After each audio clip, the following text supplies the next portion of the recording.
Oh boy. All right. Here we go. All right. Are we live?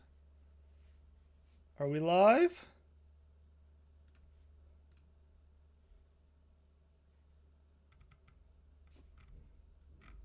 Let's see.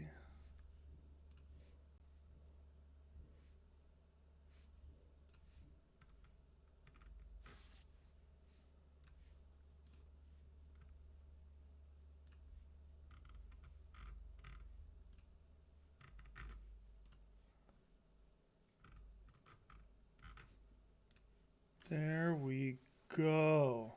Okay. We should be live.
Am I live? Are we live? Hello? What is going on? Oh my god. Why is it live on two channels? Hello. Live? Hello, I'm sitting here looking like an idiot trying to figure this out. Okay. What is going on? Okay. Oh my god. Why is it live under MCP version 2.0? Hello, I'm sitting here looking like an idiot trying to figure this out. Okay.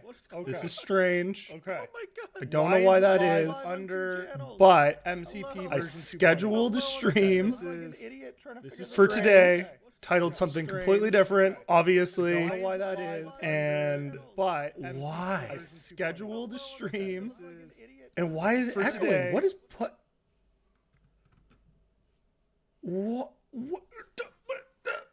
Okay. It's cool. Everything's fine. There are too many Fosters. I agree. Okay.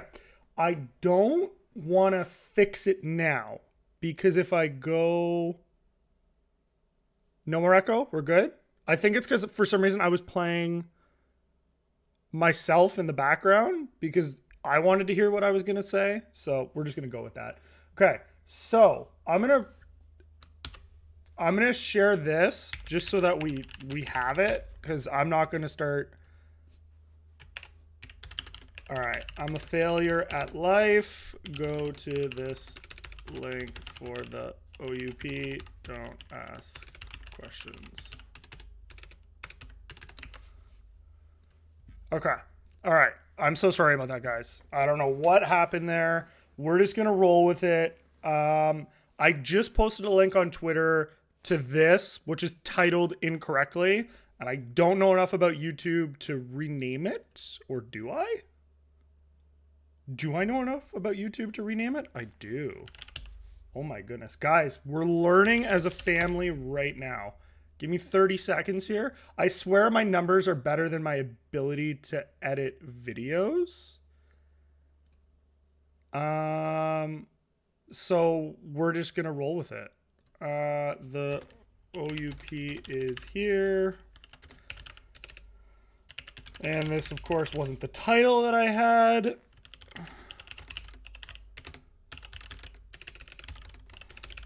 All right, we got this. Guys, I'm a mess right now.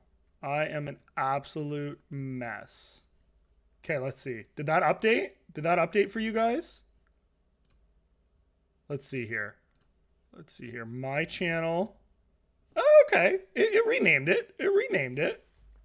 Wrong header, but we're good. We're good. We're good. All right, let's see. Let's see who's making fun of me in the chat now.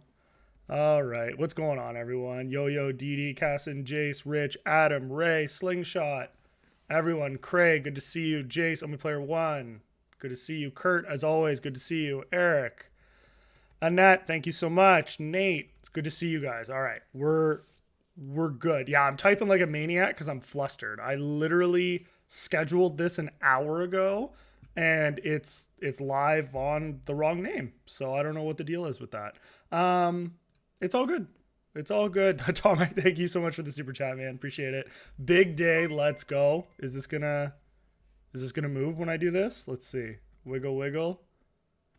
What kind of stream delay are we running on right now? Okay. Okay. It's about 10 seconds. Okay. Good to know. Good to know. Good to know.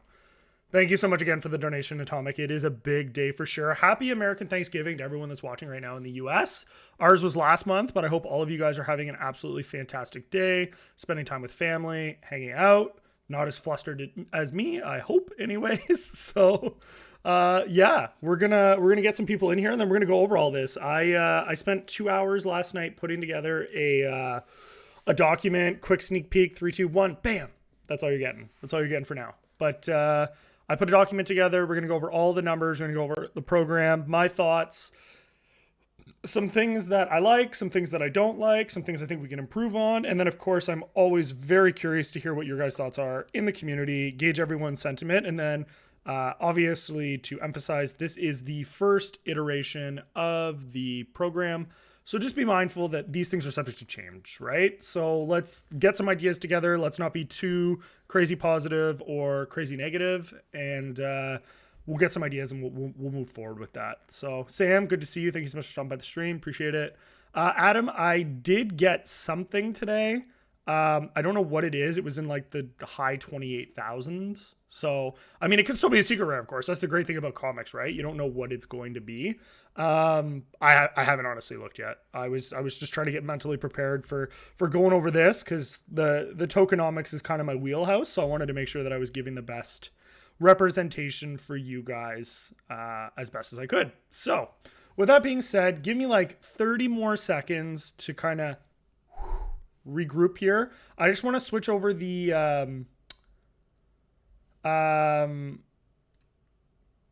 cover photo. I want to switch the cover photo if I'm able to do that, so that people don't get confused, because we're not talking about the Master Collector program right now. So I'm just going to change that. We're going to be talking about this. Okay, that's good. We're talking about the OMI utility program. Beautiful. All right. So that's been switched over. Happy with that. Adam got something around 27K. Hey man, at this point, You know, they released data figures earlier this week. We have over 2 million downloads on the app and 1.1 million active monthly users. So if you're going for a 30K a comic book drop run, I mean, even if you get it, you know, that's like a 1 out of 30 chance if we had a million users going for it, like all the people that are active monthly users, if they were all going for the drop, that's a 1 in 30 chance. So I think at this point, anything that you can get is fantastic. So Adam, Minister of OMI Tokenomics. Yeah. Yeah, in the Vivi verse, maybe we can have like a president and all of the different ministers and that. So that's fun. Rich, yeah, I'm looking forward to this Saturday's drop as well. For those of you that don't know, Serial Killers Series 3 is coming out. It is the last 4 characters in the... you know what? I can pull it up here. We will pull it up. So, Serial Killers Series 3 by Ron English. So that comes out this Saturday, 8 a.m. Pacific time. I think the characters honestly look pretty cool. I don't own any of the Series 1. At the time, I was thinking, why would anyone want to buy Serial Box characters? But I do own all of Series 2, and I will likely be looking to complete Series 3 as well. So this is the common, uncommon, rare, and of course the ultra rare. You know, decent amount of mint numbers and not you know, same pricing as it was before. So that is that, but that's not why we're all here. But I am very much excited for it. So your on-screen chat is bugged. Uh-oh. Okay, I'm gonna keep going, but let me know what that means, and if it's an issue, we'll look into it. Okay, so we've got 60 people in here, so we're gonna get started because I know there's really one reason why you guys are here, to see my beautiful face. So thank you so much. If you haven't, please feel free to like, comment, and subscribe now. We're here to talk about the OMI utility program. I know that a lot of people have been waiting for this program for quite a while, myself included. I was fairly surprised when they, you know, kind of just randomly dropped it yesterday evening at about 10:30 at night. Really wasn't expecting it to come out that late into the evening. And unfortunately, I was at work, so I couldn't go live at the time. I still got to pay bills. OMI hasn't made me a millionaire yet. I am not Randy Chavez. So as such, I still got to go to work. So I was at work, so I wasn't able to go over the article now, but I did want to go over the article live today. So after work last night, I was up till like 3 o'clock in the morning, putting together a spreadsheet for you guys to go over everything that had to do with the staking and the possible implications on the circulating supply, how many tokens we could see locked up based on our current user base, projections of future user base and utility. There's a lot of information. I'll go over it slowly.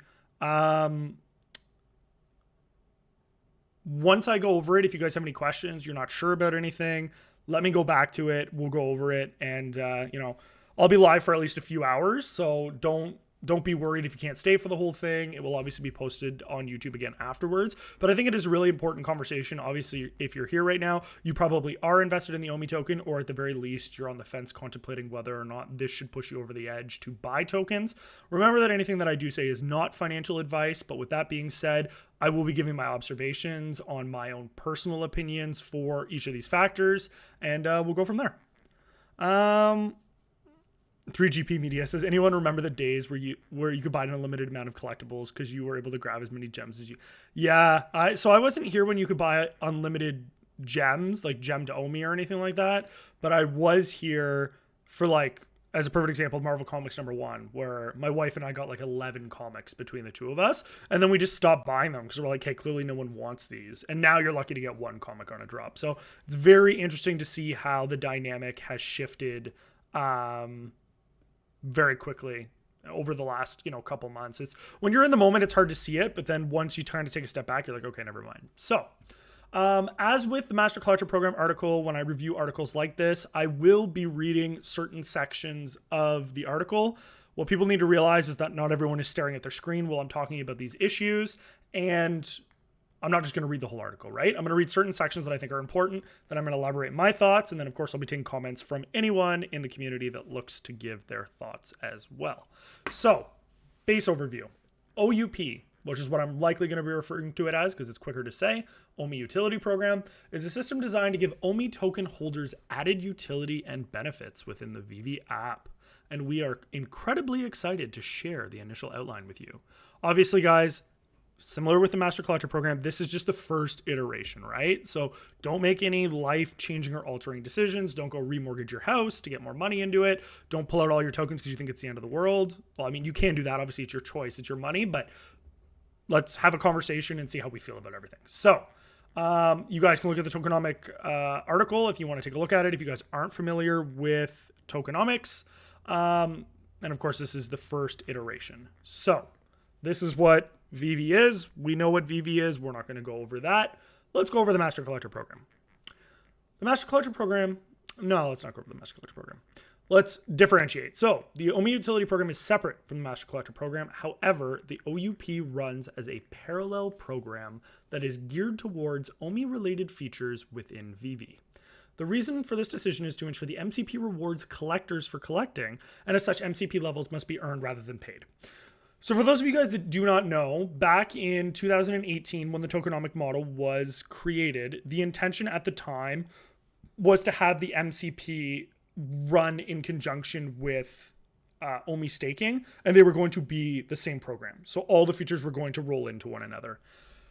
As the application evolved over time, and as Dan and David put more thought into it, they elected to separate the two and have them run parallel. The reason for this is exactly as they've outlined. They don't want people to just spend the most amount of money and immediately get access to the highest rewards. Now, I know you guys might say, well, I read the OMI Utility Program. If you spend the most money, you do get access to the most rewards.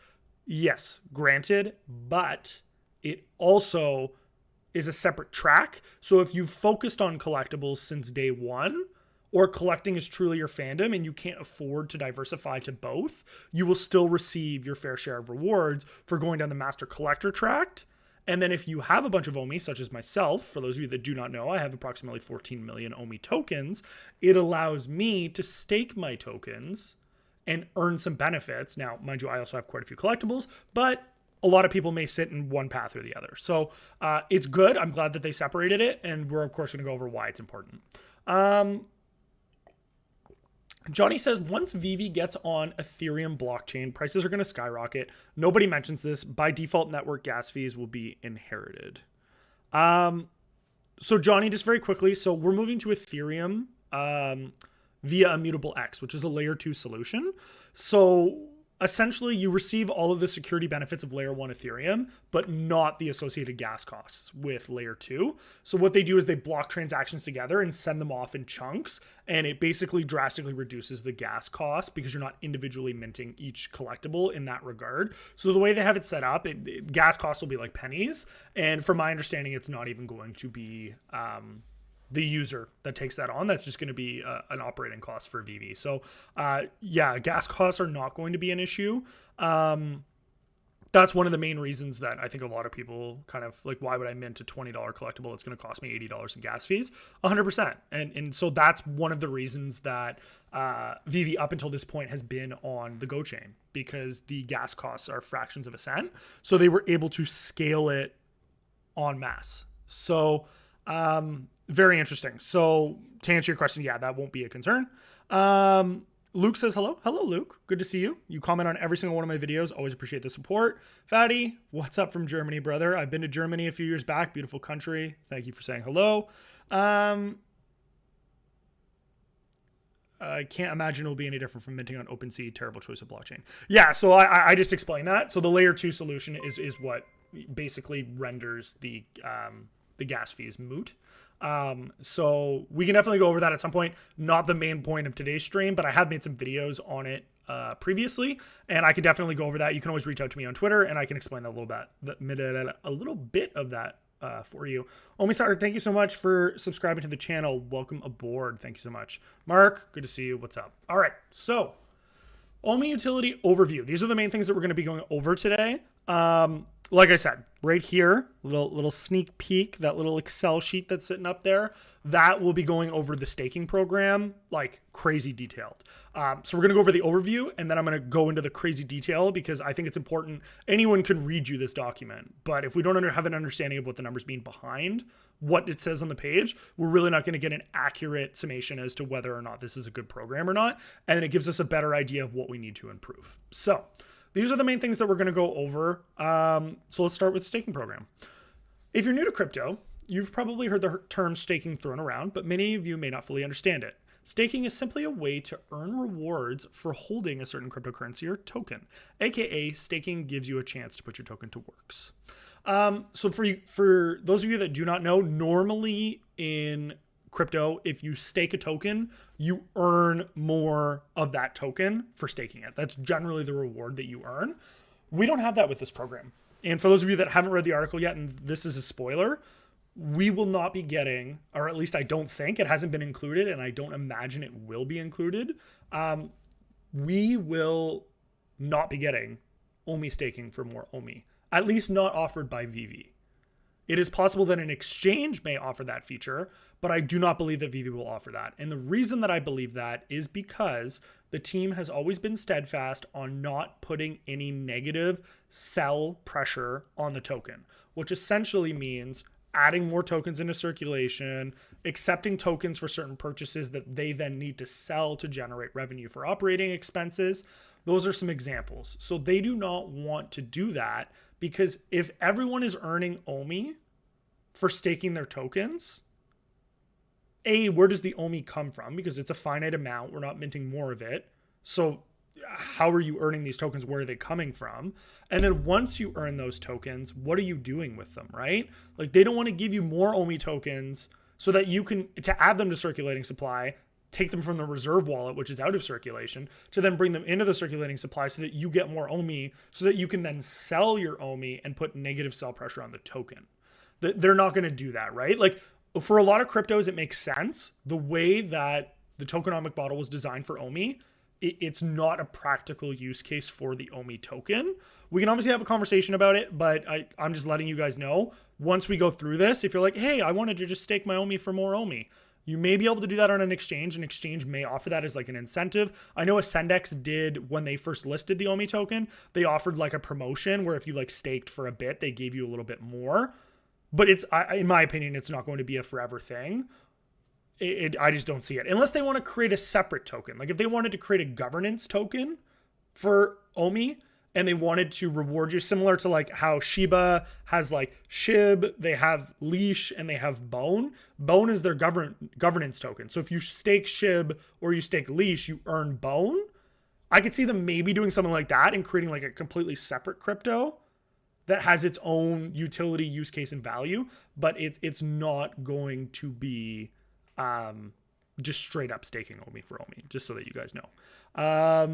John, come for me, bro. 9 million. That's a great bag. Congratulations. Daniel says, how fast do you think MCP and OUP will be implemented after IMX? I have not gone over that. It rolls out in phases. So I will go over that eventually, but just gut feeling, not until we migrate to Immutable, obviously. And then after that, I would say some point in January, the new year. We don't know how much rebuild that they have to do on the back end of the app in order to accommodate some of these. We don't know if they need to completely restructure it or if the lead time. I think at one point they mentioned that in order to integrate these features, it was like a 4 to 8 week runtime. So I could see it coming sometime in January. ML Milhorn, thank you for subscribing to the channel. Welcome aboard. Yo-Yo says, I want to get your take on something. There's been a lot of comments on Reddit of people who have participated in IMX drops for projects other than Vivi, and they are saying that IMX is horribly optimized and can't even handle 10K drops.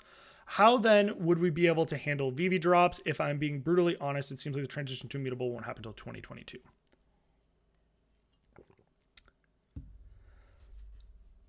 Reddit is toxic. I'm not saying they're wrong, but Reddit is usually not the first source that I would go to for information. We're not doing the drops on Immutable, right? We're doing the drops on Vivi, like Vivi's servers, Vivi's backend, all the systems. It's still Vivi centric, right? Like we're migrating over so that we have the ERC 20, ERC 1155, and 721 support. but it's not something that we're not doing it primarily. Like, we're just going to use it as a marketplace to list things on for collectibles that are able to be interoperable. I don't think it's going to be as big of a deal. Only time will tell. But obviously, if you've seen a lot of the posts, Immutable is also working at scaling at quite a heavy pace. They're bringing on a lot of additional resources to help with their scaling. There'll always be growing pains with every project. I don't anticipate it being a huge issue. They've known that this has been coming for a while, so you would hope that they're working to address that. But we'll have to wait and see. But I'm not too concerned. iSeek Adventures, I use Bit4X to do OMI. I primarily am only invested in OMI, so that's the platform that I use. Lewis says it's not staking then, it's something else. Well, no, staking, you earn a reward or benefit for locking up your liquidity, right? Like, traditionally, staking crypto would earn you other crypto, but you're just earning a reward for locking up liquidity. Like, that's in essence what staking is. There's no guarantee that you're going to get a specific thing for doing that specific thing, right? Like, they're locking it out of liquidity, which is what staking is. Like, that is in essence what staking is. So, and I don't think it sucks. Because once again, if everyone is just getting an infinite supply of OMI tokens because you're staking your OMI tokens, it's not deflationary, and we already have a crap ton of OMI tokens. So I hear what you're saying, but let's read through the entire article before we come to that assumption. Scott says OMI wants to stay away from any regulatory issues, so no yield, staking, or free tokens. Yes. And I mean, eventually they might add in, you earn gems, which are not a token, for staking OMI, if they want to front the cost of that, or, a percentage of every purchase gets put into a pool, and if you stake, you earn a percentage of that pool, something like that. There's a lot of options. Bobby sums it up perfectly here. It's a great start, which leads to discussions and improvement. And with that being said, Bobby, let's get into that discussion. I gotta stay hydrated. All right, so staking tiers. Beginning at tier 1, staking will become immediately accessible to all collectors. After OMI-related features are enabled, to advance to the next tier, the holder must stake the required amount of OMI for a predetermined period of time before attaining the next tier, or they can choose the fast track. The fast track. If you don't want to wait for the required staking period to expire to move to the next tier, you can fast track your way there by burning a specified amount of OMI. Before we go over the individual staking tiers, I want to touch on this concept of fast tracking because I think it's very interesting. What fast tracking will allow you to do is everyone technically starts at tier 1 if you want to stake OMI. We'll go over the prices and stuff in a moment. You have to lock the price for 30 days. So in this case, it's $1,000 of OMI. So that's 1,000 USD of OMI. It's not 1,000 OMI, right? It's however much OMI for $1,000 is how much OMI you're locking up. So I could lock up my tokens today, and then the token could pump 20%, and you're locking up 20% less OMI. Or I could lock up today, and it could go down 20%, and then you need to lock up 20% more OMI, but it's still $1,000 worth of OMI. So that does not fluctuate. So all you would need to do is buy $1,000 worth of OMI, regardless of how much OMI is worth.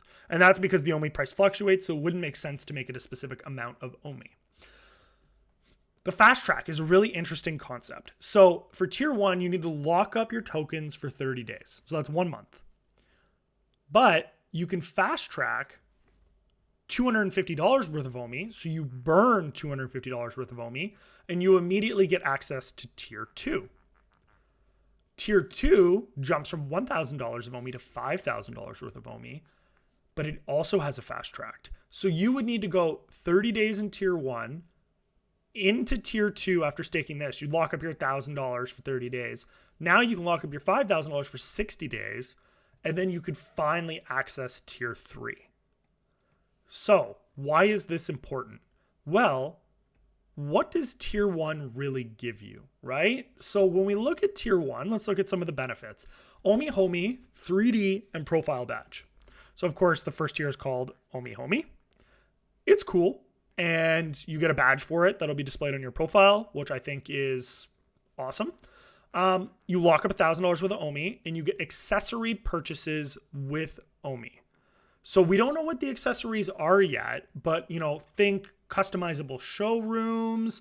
Maybe you're big on Batman. You want to buy something Batcave related to get a background for your showroom. You want to add some cool features, lava lamps, cool lighting in your showrooms or something. That might be an accessory purchase with OMI. Now, we'll get into this further down, but for those of you guys that are curious, any accessory purchase with OMI burns 100% of that OMI as long as it's not specific to an IP. So if it's like a Batcave background and it's officially licensed by DC, it won't burn 100% of OMI necessarily. But if it's something that Vivi creates specifically as an accessory and it has no IP license rights, if you buy that with OMI, it will burn 100% of OMI. That's huge. And that's a whole other video, but I think that that's big.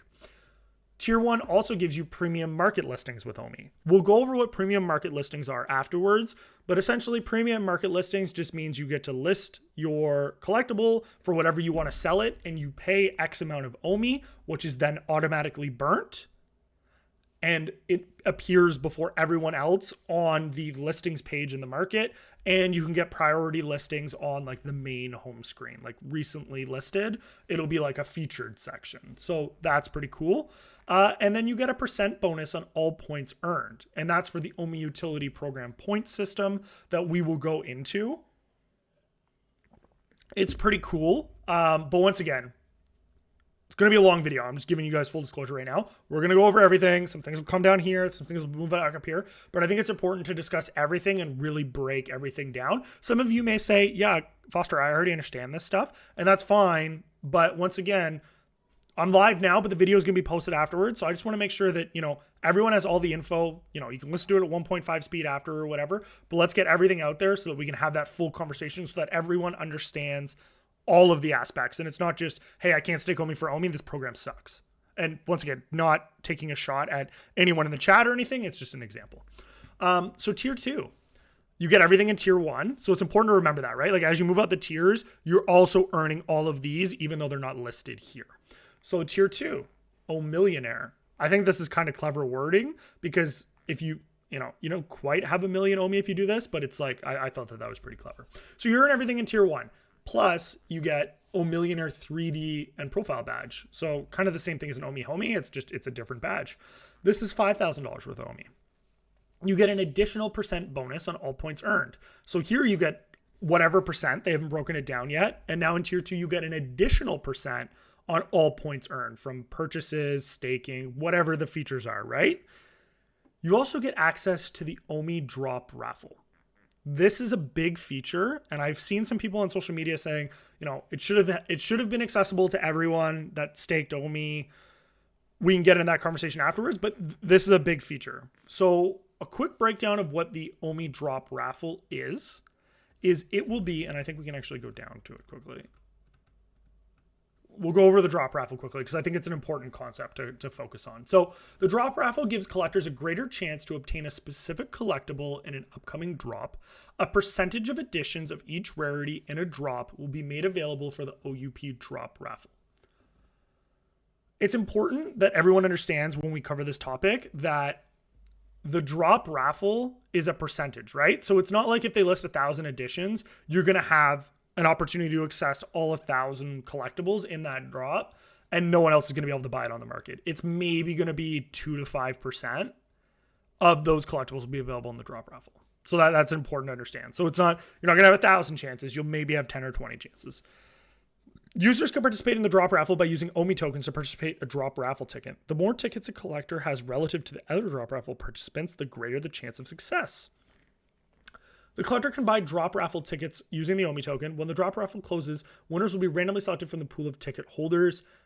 Those successful in the drop raffle can purchase their chosen collectible, and the OMI for all drop raffle tickets from the winner purchase will be burned. Collectors who are unsuccessful in the drop raffle will get 100% of their OMI returned. We're not going to go into how it works right now. I just wanted to go over that basic overview. The drop raffle, fantastic. Give you a perfect example.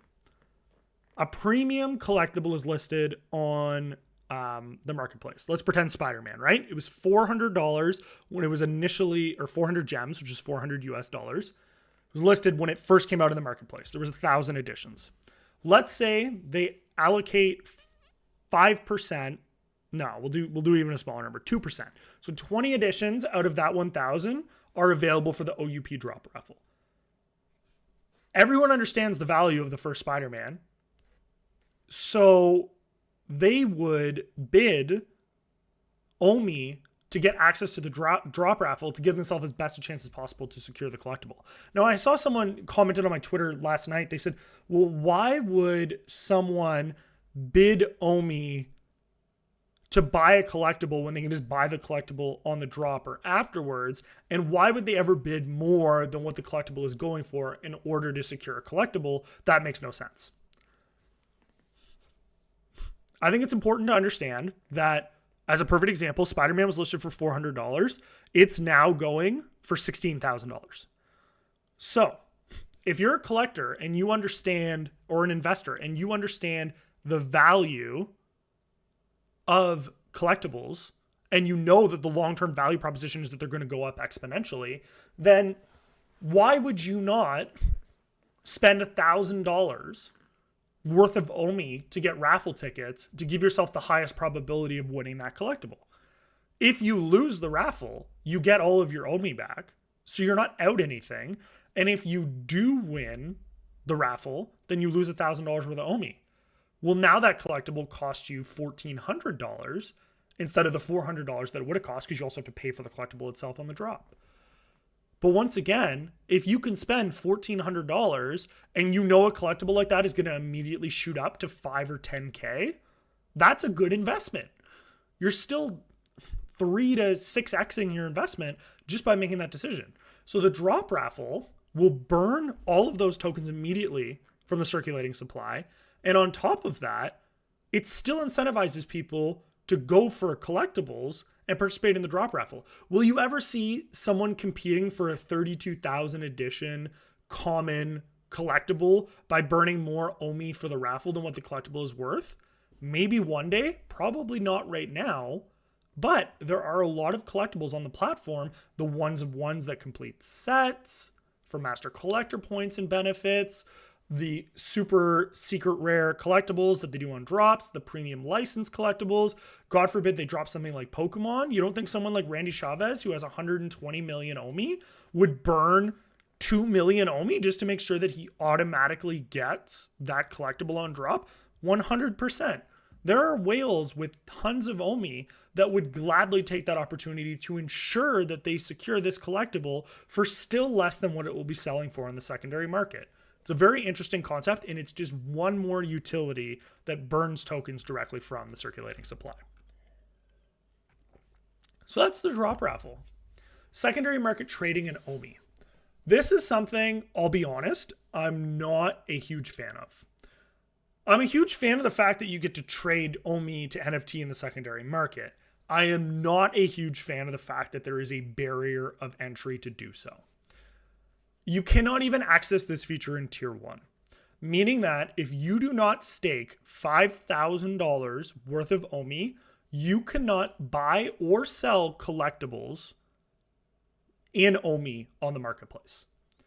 I'm not a fan of this. And I know I've seen a mixed bag online. I saw some people post and say, well, ETH whales would have absolutely no problem staking $5,000 worth of OMI in order to transact in OMI on the app. And granted, that is the case. Yes, you're right. There are certain whales that likely would have no problem staking $5,000 worth of OMI. But who are we catering to? Because an ETH whale that has $5,000 worth of OMI may lock it up to make a couple purchases, but I would rather have 100,000 or 1 million people that don't have access to $5,000 worth of OMI to stake, but still want to make purchases in the secondary market every single day, be able to just have an MTL facilitate OMI to NFT direct purchasing and be able to purchase those collectibles. Because for those of you that do not know, there is a fee from the buyer that the buyer has to pay for every OMI transaction that takes place in the secondary market. And that transaction is burnt directly from the circulating supply. And we can see that down here. In tier 2, it's 0.5% of the OMI market transaction fee that is paid by the buyer that is directly burned from the circulating supply. In tier 3, it's only 0.25%. But tier 1 doesn't even have access to it, and anyone that doesn't stake OMI doesn't have access to it. When I pull up the OUP article breakdown numbers, which I'm going to do in a second, you're going to understand why I believe out of almost everything in this system that needs to change, the accessibility to staking OMI for being able to purchase items in the secondary market is the thing that needs to change. Now, I'm also cognizant of the fact and recognize that OMI, or Akomi, the company, is doing as many things as it can to incentivize people staking the tokens to ensure that liquidity is locked up. And I respect that. They're doing the best that they can to try and incentivize you. Hey, you want to use OMI?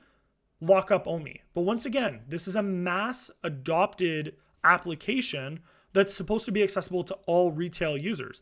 My mother, God bless her heart, who's, older than the generation that was likely collecting, is not going to stake $5,000 worth of OMI in order to buy a collectible in the secondary market. She's not going to buy a $7 comic book in the secondary market with OMI if it means she has to spend $5,000 just to have the access to do it. I'm not a fan of it, even if it results in more burns statistically than if we just had it so that everyone could use OMI to NFT. And the reason that I don't like it is because you're creating a barrier to entry when OMI with MTL coming in should be as simple as 2 clicks to buy your OMI on the Vivi app itself and then immediately go and start transacting on the app in OMI. What you could do is add in a much higher market transaction fee if you do not have tokens staked. So if you don't have any tokens staked, let's say it's a 2% fee. And then for tier 1, it's a 1% fee. And then as you stake more OMI, you're further incentivized by paying less of a fee. That to me does not create a barrier of entry because an extra 2% to anyone that's making a purchase is likely not going to be the make or break for any purchase. If you're going to spend $100 on something, you'll spend $102 on something, right? If you're going to spend $1,000 on something, you will spend $1,020 on something. So I don't think that it's a barrier to entry, but it's something that needs to be rolled out, and I'm going to go into it in a second as why. Sam Ellis, thank you for agreeing. I appreciate that. Brendan Z, stay tuned. I'll leave it at that. Let's see what else everyone else is saying. D Supreme says barrier to entry on anything is bad. Big reason why NBA Top Shots died. Exactly. Anything that promotes a barrier to entry, I don't care what benefits I get. And recognize, I will very quickly be in tier 3. I'm just letting you guys know straight off the bat. I will be burning $2,500 with OMI. I will be tier 3 immediately. I get more benefits than anyone, and I will immediately say it's still not fair. And it's not fair because it actually hurts my investment, right? We have 2 million downloads on the app and 1.1 million active users. We have 70,000 people that are invested in the OMI token. I would much rather have 1.1 million people buying collectibles in OMI every single day and every single purchase burning OMI than have a percentage of 70,000 people buying and using OMI because it's locked up. That's just me. Me Home with the $10 super chat. Thank you so much. Do you know if we can deposit our OMI in the Vivi app now before the Mutable X transition in order not to pay the potential very high ETH gas fees? So, yes, you can. Understand that if you do that, there's a couple of ramifications. One, once you've transferred them in, you can't pull them out right now. They're stuck. You can't transfer them back out of the app. So you could do that. But if you feel like you're going to want your tokens to do something with in the very near future, you're locking them up. So you won't have access to them.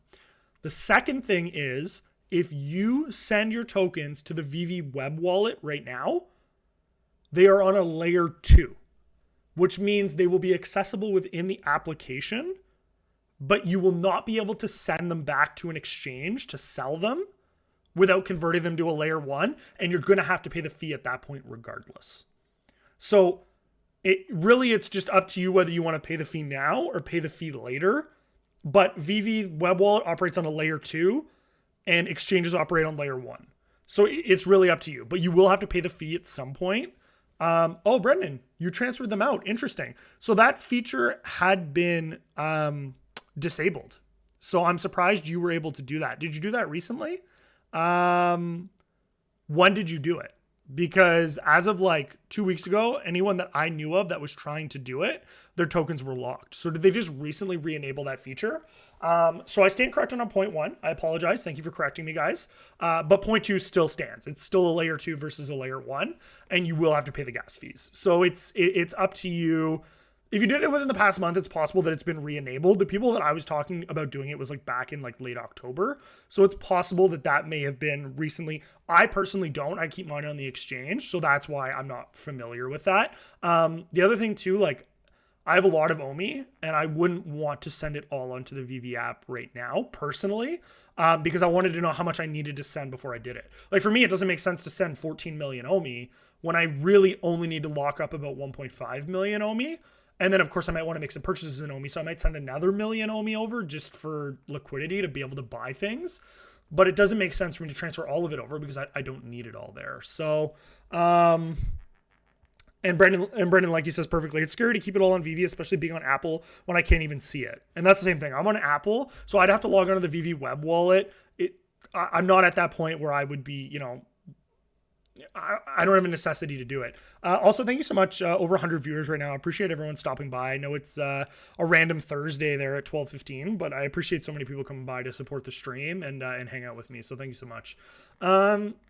So that is to me the biggest concern about the program right now is the secondary market trading in OMI. Fantastic as a principle. Great. I'm so glad that that's being implemented, but I don't like that it's a barrier to entry. I don't like that you have to spend the $5,000. Burn NFTs for points. So this is an interesting concept.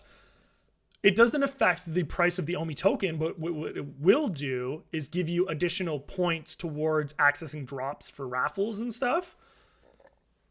Burning NFTs for points also increases the scarcity of every collectible. So as an example, there's a lot of people that started on the app way back in the day that own 20 plus Tods. If they all banded together and all decided, hey, we're all going to burn 10 Tods and reduce the amount of Tods that are in circulation by 50%, and instead of 7,500, it goes down to like 4,000, how much does that increase the value of the rest of those collectibles? Because there is no longer 7,500 in circulation. It's the same thing with comic books, right? You look at the CGC census for the value of comic books. And for Marvel Comics #1, there's only 63 comics that are in existence. Was there 63 printed? No, of course there was more than 63. But because of the time that's gone on, that scarcity creates so much more value. So it's very interesting. So I like this concept. I'll be curious to see how many points you earn and whether or not it makes sense to burn a collectible. Because I don't know for points that I'd be willing to burn a collectible that's worth a couple $1,000s. Like, you would have to really give me an advantage.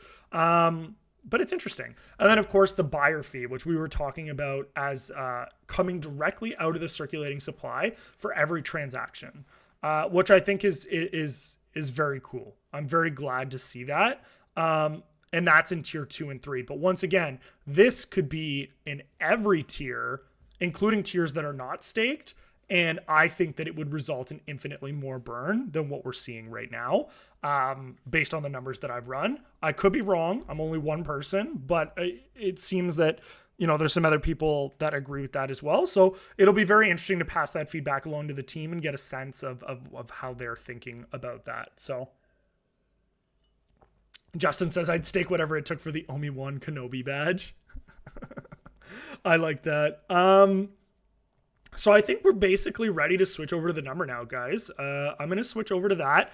I'll be doing a little bit of back and forth, but this is where we're really going to understand how all these tiers fit in to some of the overarching factors that are taking place currently and where I see them going based on all that. So I'm excited for that. I'll read a couple more comments because we're going to delve right into this, and I won't be looking at my screen very much outside of that. Ghost Racing Series, thank you so much for the subscription, brother. Appreciate it. Welcome to the OMI fam.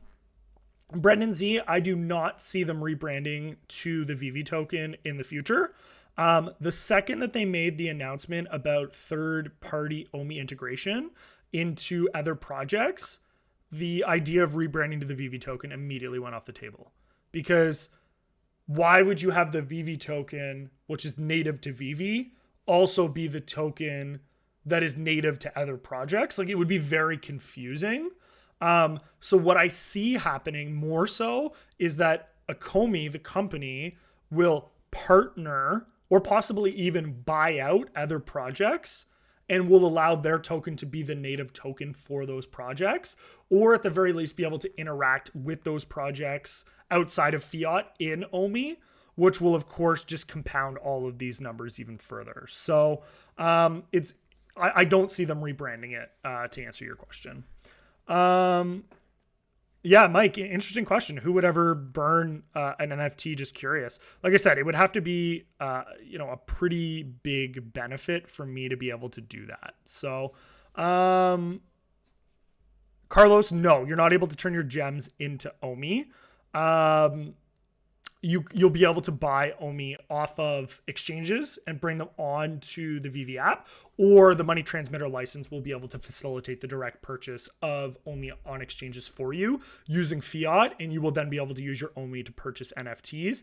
Gems to OMI is not a feature because gems are underpinned by OMI, and it gets kind of convoluted, but essentially it's not a system that works for the tokenomics. So, let's see here. The Gale, what's going on, brother? OMI utility is upon us indeed. Thank you so much for stopping by the stream. Good to see you as always. Brendan, I do agree. People will burn random comments, things that are, not very valuable to begin with, to create that artificial, well, not artificial, it's actual scarcity because it's being burned. And yeah, I definitely see that creating value.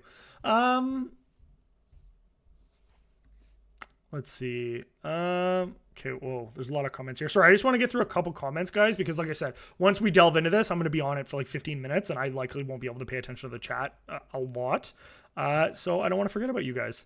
Do you think, Kurt says, do you think it's worth staking all of your OMI to be in tier 3, but not have any additional OMI to make purchases in OMI, or choose tier 2 instead to be able to make purchases in OMI? Kurt, I love you, man. You always ask the best questions. So insightful. So, for those of you that maybe didn't understand that question, or I read it a bit quickly, Kurt is basically saying, why would I stake $10,000 worth of OMI and not have any more OMI when I could just stake $5,000 worth of OMI and then have $5,000 worth of OMI to spend in the app? What features do you want, Kurt? So that's the biggest question. If displaying the mint number next to your NFTs in the showroom, renting collectibles out, so creating a business, having unlimited showrooms and expanded AR features are features that you're looking for, then staking all your OMI makes perfect sense. If that's all you have access to, $10,000 is you completely tapped out, it makes sense. Because once again, the market transaction fee doesn't affect you because you're not buying in OMI, you're buying in gems. But if you don't have a ton of collectibles and you're not planning on making a business, if you're not huge on the showrooms, you're just using the collectibles as an investment because you plan to sell them one day, and you're not really using the functionality of the app, then tier 3 is not advantageous for you. I would go with tier 2 because you still get access to the OMI drop raffle. You still get the trading in OMI, which you'll be able to do with your extra $5,000. And the fee between 0.25 and 0.5 is negligible, right? So it's a great question, but yeah, no, if all you had was $10,000 and you didn't care about these features, I would go with tier 2. But I do think that renting collectibles is going to be a huge market. And I mean, like, holy cow, huge. Because think about it. I'll give a perfect example. I own the Amazing Spider-Man #1 Secret Rare comic book. There's 500 of them in the world. If someone wants that comic book as a centerpiece in their showroom because they're having all their friends over, well, there's only 500 people they can rent it off of, and unless they want to buy it for $10,000, they're going to rent it off of me for the day. The Walt statue. If someone wants to have the Walt statue because they're planning on hosting a company party in the Viviverse, and they want to trick out their house or showroom as much as possible, well, maybe they don't have $100,000 to buy all of those collectibles, so they go out and rent them for 24 hours. And then you're making money off of renting out your collectibles, and you just get them back afterwards, but you're creating passive income. So to me, that's a huge feature. So that hopefully answers your question. Scott says a little bit behind, but are the tier dollar amounts based on current value of OMI? So in a month, this will take less OMI to reach. Correct, Scott. So it's $10,000 worth of OMI, $5,000 worth of OMI, and $1,000 worth of OMI. So if OMI goes up 10%, you need 10% less OMI. If OMI goes down, you need 10% more OMI. But yeah, that's exactly right. Justin's getting a little kinky. He's fantasizing about collectible burning in the Viviverse being like a ritualistic style sacrifice that people gather around to watch. I know it's dark, but it'd be cool. I knew it was kinky the second I read I fantasize. I knew we were going down that path. Ivan says, I feel like this article was a letdown because of the barrier to buying and selling with OMI. Early on, the main selling point was being able to buy and sell with OMI. I agree with you, and that is the main focal point that I'll be addressing with the team when I am passing along my feedback to them. I really don't like it. That can get taken out of context. I really like the program and the direction that we're headed. I really don't like the fact that there's a barrier to entry. Now, to be fair, we haven't heard the team's perspective as to why this is the case. There may be a very good reason for it that we just aren't aware of, right? So before we go out saying, they messed this one up or whatever, I don't like it, but I'm also open to understanding the reasons behind it. And once we find those out, we'll be able to make a bigger assertion. Ollie Bear, what are your thoughts on ERC 20? If you mean just ERC 20 in the sense that OMI is migrating to ERC 20, I think it's absolutely fantastic. The accessibility that it will grant to the project with the amount of exchange listings that we'll be able to see, the fact that all of the collectibles will be minted and will be able to be viewed on Etherscan, so everyone will view them as real collectibles because you can actually see the history of it. It's massive. It is the biggest catalyst to the project in regards to the short-term growth that we're going to see with the project. Fazman says, what about some exclusive drops for each staking tier? Exactly. That's another great idea, and I think that should be a part of it.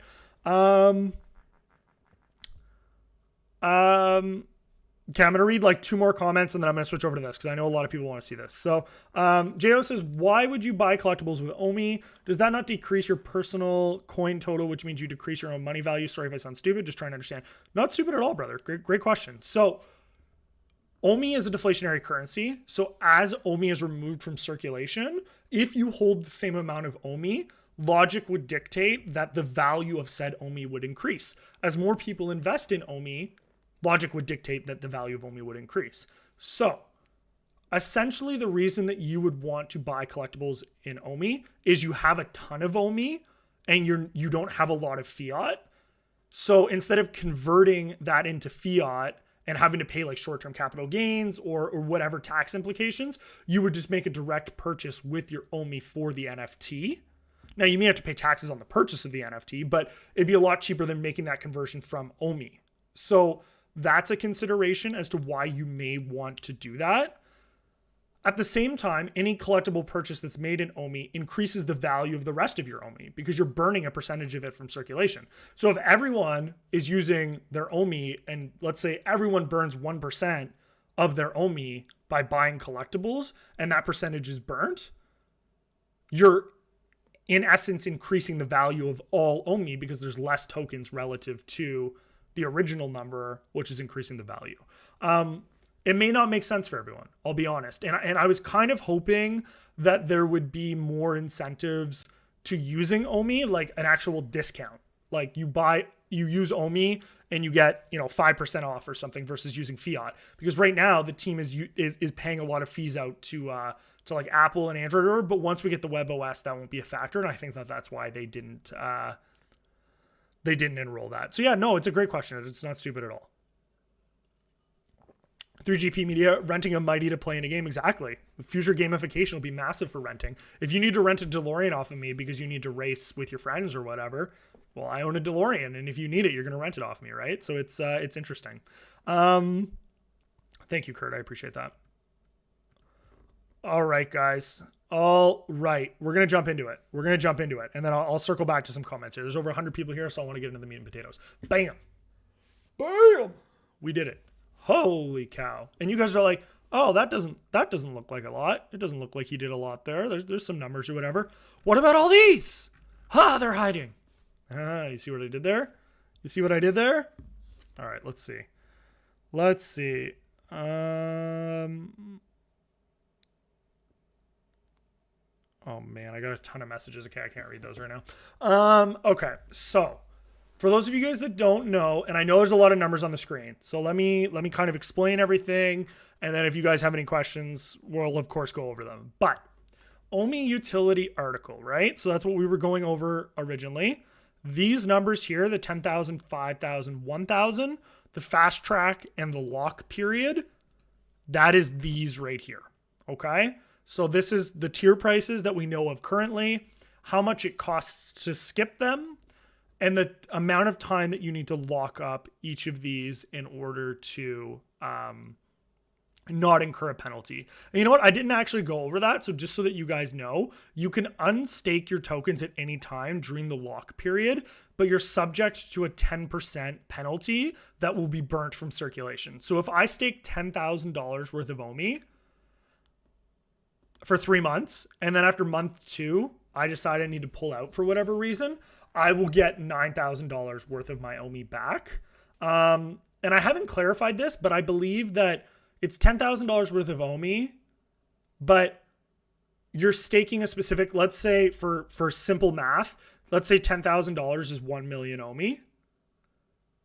If I stake 1 million OMI, that's the amount that I'm getting back. I don't think it's the $10,000 future value of OMI, but we might need to clarify that because that's actually a very interesting factor as well. Because if I stake $10,000 in OMI and then OMI goes up, am I getting the dollar value that the OMI went up to, or am I getting just the amount of OMI back that I guess it'd be the same regardless. I didn't think about that. It was 3 o'clock in the morning when I was putting this together, but it's interesting. Okay, so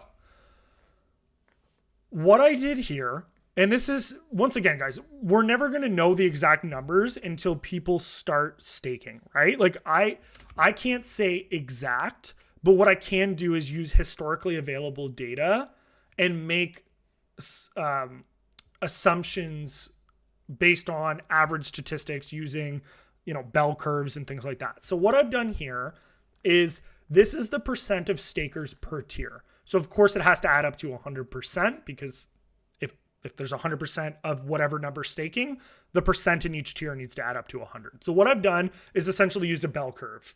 So I've done, the first tier will be 25%, 50%, which is the median, and then the third tier is 25. These are adjustable. And when I adjust it, as you can see, if you look over kind of where the USD locked number is or whatever, if I change the number, it changes everything, right? So you guys saw that. I change a number, it changes everything. So all of these have formulas. Everything is calculated based on that. So we can play with these numbers. I'm going to make this spreadsheet available to everyone afterwards so that you guys can play with the numbers. You guys can let me know what you think so that other content creators can use it if they want. It's a very interesting tool. Is it the best tool? Not necessarily, but so far it was the best that I could come up with in the limited time that I had. So here's where we are. So stakers per tier. Once again, we did the bell curve. Total users staked. Well, where did those numbers come from? And how did we get this dollar value, right? So total OMI holders. I have it at 70,150. Well, Foster, where'd you get that number? That's just a very random number to just kind of pull out of your butt. Agreed. Shout out to Jason Cologne. You guys should follow him on Twitter if you haven't done so already. At Jason Cologne. He puts out wallet ranking information. Now, granted, this is quite old. So I expect the numbers to be quite a bit higher than this, actually, with the amount of people that are here. But once again, I'm not going to make those guesses. You're here for facts. So these are the facts that I'm giving you. So what we're looking at here is the information that he is able to pull off of the GoChain Explorer. The amount of wallets that display 1 OMI or more is 70,150. So that's where I got the 70,150 number from, right? There may be more wallets than 70,150, but if they don't have any OMI in them, we're not counting them for these purposes. As an example, I technically have probably 4 OMI wallets because I have one on, I might even have 5. I technically have one on Gate.io. I have one on Ascendex. I have one on Trust Wallet. I have one on Bit4X. So yeah, I have like 4 wallets technically, but only one of them has OMI in it. But because there's been transactions to those wallets before, they show up as having a 0 balance. But what's the point of counting them, right? So we have 70,000 wallets that have 1 OMI or more. This is the statistical breakdown of the amount of OMI that you need to have to be in each tier and the rank entry at each percentile. So I've gone over this in previous videos, but for those of you that don't understand it, 50% of people hold 80,000 OMI or more. Why is that important? Well, there's 35,000 people out of these 70,000 wallets that have at least 80,000 OMI. But if we look over here, to stake OMI, you need $1,000. So it's not even 35% of people that have access to staking right now with the amount of OMI that people own. And that was my concern. I don't know if you guys remember when we were referencing this, the accessibility to trading in OMI. Well, we only have 70,000 people that have OMI right now. And of that 70,000 people, there are only 28,000 that have over $1,000 worth of OMI. So what we've effectively done is we've taken 1.1 million active monthly users that could conceivably utilize an MTL with fiat to purchase OMI directly from exchanges and buy collectibles in the secondary market with OMI. We've lowered that number from 1.1 million. We have 2 million downloads, so technically it could be even more, but we'll call it 1.1 million. Down to the 70,000 people that hold wallets. And further, because you need $1,000 worth of OMI to access it, we've actually limited it down to about 47,000. Well, it's not even 47,000 because these numbers are double, right? So it's interesting. So that was my concern when we went over this. But shout out to Jason. This is where I got these numbers. When you're wondering like, how much is a million OMI? How many people have it? How many people have more than 10 million OMI? Right? And what percentile they fall into. So that's what I used as a calculation. I was always concerned about the 3-tier system. The 3-tier system always worried me because you can't encompass 23 million OMI for the top 1% and 80,000 OMI for the top 50% in 3 tiers. It's just not possible. It just doesn't work. We need more tiers and we need more benefits for each tier spread out in order to have accessibility to these. Now, whether that's exclusive early access to drops, whether that's additional benefits for the drop raffle, whether it's, OMI exclusive drops once you hit a certain level for different rarities of collectibles or whatever the case may be. I think that is the major thing that needs to be improved upon. So I actually think that this number is going to be even less now. But we'll go with it because it's a statistical aggregate. So that's fine. So what we've done is we've taken all of these numbers for people that have this much OMI. And we've taken the percentage of the user base. But I actually don't like that. It should be this. So I'm going to fix it because I'm not going to lie to you guys. So it's 28,000, right? Because these numbers, originally when I did this last night at 3 a.m., I included these numbers, but within this 28,000, the 12,000 and the 7,200 is there, right? I'm not going to duplicate these numbers, so I don't know why I did that. So that's fine. 28,000 users out of 70,000 are eligible to stake. That's it, which is 40% of the current user base, which is much worse than what I had originally had written out. So of that 28,000, what is the percentage of users that we will stake? Can you guys comment in the comments below? Comment. Let me know what you think is an average percent that people will stake. Because I want to take your numbers. I've used a random number right now. I did kind of like a worst case. I did 10%. But let me know. What do you guys think is a reasonable amount of percentage of OMI holders that will stake their tokens for rewards? Is it 10%? Is it 30%?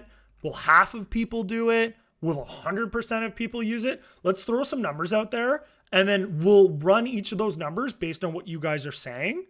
And we'll show you the impact that it will have on each of them. Because once again, I'm one person, right? So I can say, oh, I think this many people will do it. But let's get like a statistical, like a range of what we're thinking here. So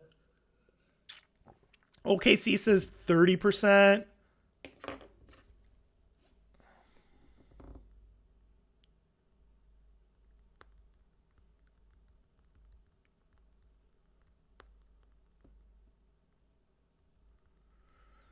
Okay. Sorry, I'm getting messages from people as well about it as well. I'm seeing a lot of 15%. I'm seeing some 30%. I like that everyone's kind of in a comfortable range here. No one is saying like 80% of people are going to stake. I'm glad to see that people are recognizing that, you know, staking is great, but it's not necessarily for everyone. So I'm liking that. So I don't think that it'll be as low. I only saw Joe say 5%, but I'm seeing 15% done. So I'm going to use 15% here as a start. And then we can work our way up. Maybe we'll do like 15, 25. Squidcat says 28. Why didn't you add an additional percent? 28.472%. We'll just run with that. So we'll use 15% of people. What's going on, Dan? Good to see you, brother. And anyone coming in from Taps' stream right now, thank you very much for stopping by. You came in at a good time. We're currently just breaking down everything that has to do with the OMI utility article. We spent the first kind of hour or so going over the general aspects of the utility program, and now we're reviewing what price impacts it may have on the token model itself. So as we're looking here, once again, we see that out of the total OMI holders, and just a quick refresher, out of the total OMI holders that hold OMI, 28,000 are eligible to stake OMI based on the amount of OMI that they hold right now. That is 40% of the current user base of OMI holders. And we're saying a percentage of those people that hold OMI that will stake it is 15%. So that's 4,200 people, which sounds like quite a bit. But when we look at this, we realize that it's really not that much. So this is the amount of USD per tier that would be locked up by these individuals staking. So out of the 4,200 people, 1,050 people would lock up $1,000, which is $1,050,000. 2,100 people would lock up $5,000, which is $10,500,000. And tier 3 is $10,000, and 1,050 people would do it, which is also $10.5 million. So we can see here that the total USD locked is 22 million. Now, technically, if you want to get super technical, we're down at this price right now.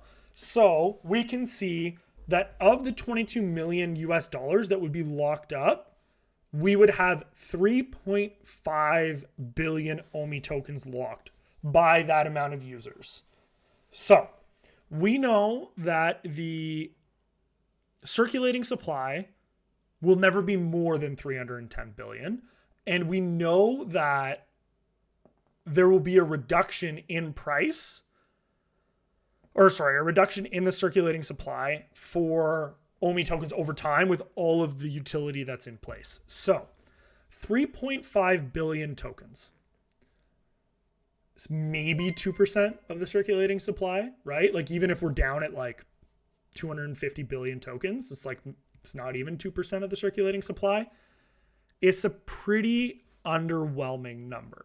But, and there is a caveat to it before we all freak out, and that is what's going on. The real Randy Chavez, thank you so much for stopping by. Thank you for the donation. My thought on badges. Badges are cool. They add a level of, I don't even want to call it gamification. It's like notoriety to have like a representation of you having staked a certain percentage of OMI.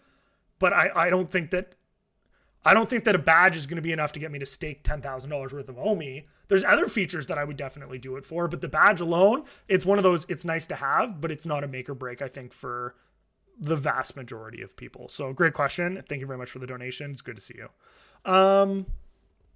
Dan Schwabel says, Taps mentioned that it's not just OMI that's locked up, but the incentive for Vivi users to acquire OMI to compete. I agree with that, Dan. And I think you probably missed it because you were on Taps' stream when I was speaking about it. But the barrier to entry to having to acquire OMI in order to use OMI to NFT will far outbalance and outweigh any potential benefit of every single person using OMI in the app. And what I mean by that is we have 70,000 people that are invested in the OMI token right now. There's 1.1 million active monthly users, which means it's conceivable that there's like over 93% of people that use the Vivi app right now that have absolutely no idea about OMI or can't access it easily enough that they were willing to take the plunge to get access to it. As the Vivi app continues to onboard more users, if we have 2 million downloads, let's say we have 2 million people that are using the Vivi app, but only 5% of them have their tokens because it's only accessible via XYZ. And of that 5%, only 15% are staking. Well, they're the only ones that are transacting in OMI to NFT. Why not have 2 million people transacting in OMI to NFT and just increase the cost of the market fee for transacting in OMI? Right now, we look at this. Tier 1 doesn't even have access OMI to NFT. You have to stake $5,000 just to be able to use OMI. Why would my mom or some of my friends that use the app casually want to spend $5,000 just for a chance to be able to spend OMI on the app when they still have the ability to spend gems on the app? Like, it's not like OMI gives you some form of inherent advantage over the next person. It's just another method of payment. So why am I going to pay money by locking it up just so that I have the opportunity to spend more money? It's not logical. Now, what would be logical is right now the OMI transaction fee that's burned from the circulating supply increases as the tier decreases, right? So if you're the top tier, it only costs you a small percent, then it goes up, and then here it's not accessible. What happens if for tier 1, it's accessible, but it's a 1% OMI market transaction fee? And then for anyone that doesn't have their token staked, it's a 2%. Right? So then every single person, and I used this example shortly before you came in, Dan, anyone that's willing to spend $20 on a collectible would pay that 2% fee. Because what's 2% of $20, right? Like, it's nothing. Anyone that's willing to spend $1,000 would spend 2% of $1,000 to access that fee because it's nothing. That's just a cost of doing business. But if I have to then lock up a bunch of money, that's a barrier of entry to me. Why would I do that as an average person, right? If I'm not native to crypto and I just want to use the app casually, I don't want to lock up $10,000 for 90 days. That's stressful. Why would I do that, right? So let's make it accessible for everyone, but let's further incentivize people who are regularly going to be interacting and transacting with OMI by giving them these discounts. That's the thing that we need to focus on. We need to make OMI accessible for every single person that uses the app, and we need to further incentivize those people that are utilizing the app and staking more tokens, that they now have to pay less in fees for using those tokens, and further incentivizing them by giving them benefits like early access and things like that. So that's one of the things that I think we need to consider when we're looking at this, because right now, like I said, 40% of the user base is eligible for this program. And of that 40%, only 15% are going to use it. We have 1.1 million people on the app. Right now, we have 4,200 people that are maybe going to stake their tokens. Like, that's brutal. That's terrible. And once again, I'm not saying the program is terrible, but the accessibility to staking the token relative to the cost for staking it is brutal. We're locking up 3 billion tokens here, right? Let's say, for argument's sake, we change the total OMI holders, and I can do it down here.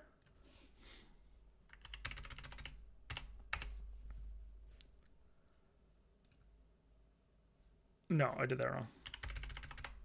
Because it's important math for you guys to see. So I want to, okay, I got to undo that. Is that 2 million? that is, and we'll times it by 3, which is roughly, this is just rough math. I'm doing it off the top of my head, guys. 246, 840,000.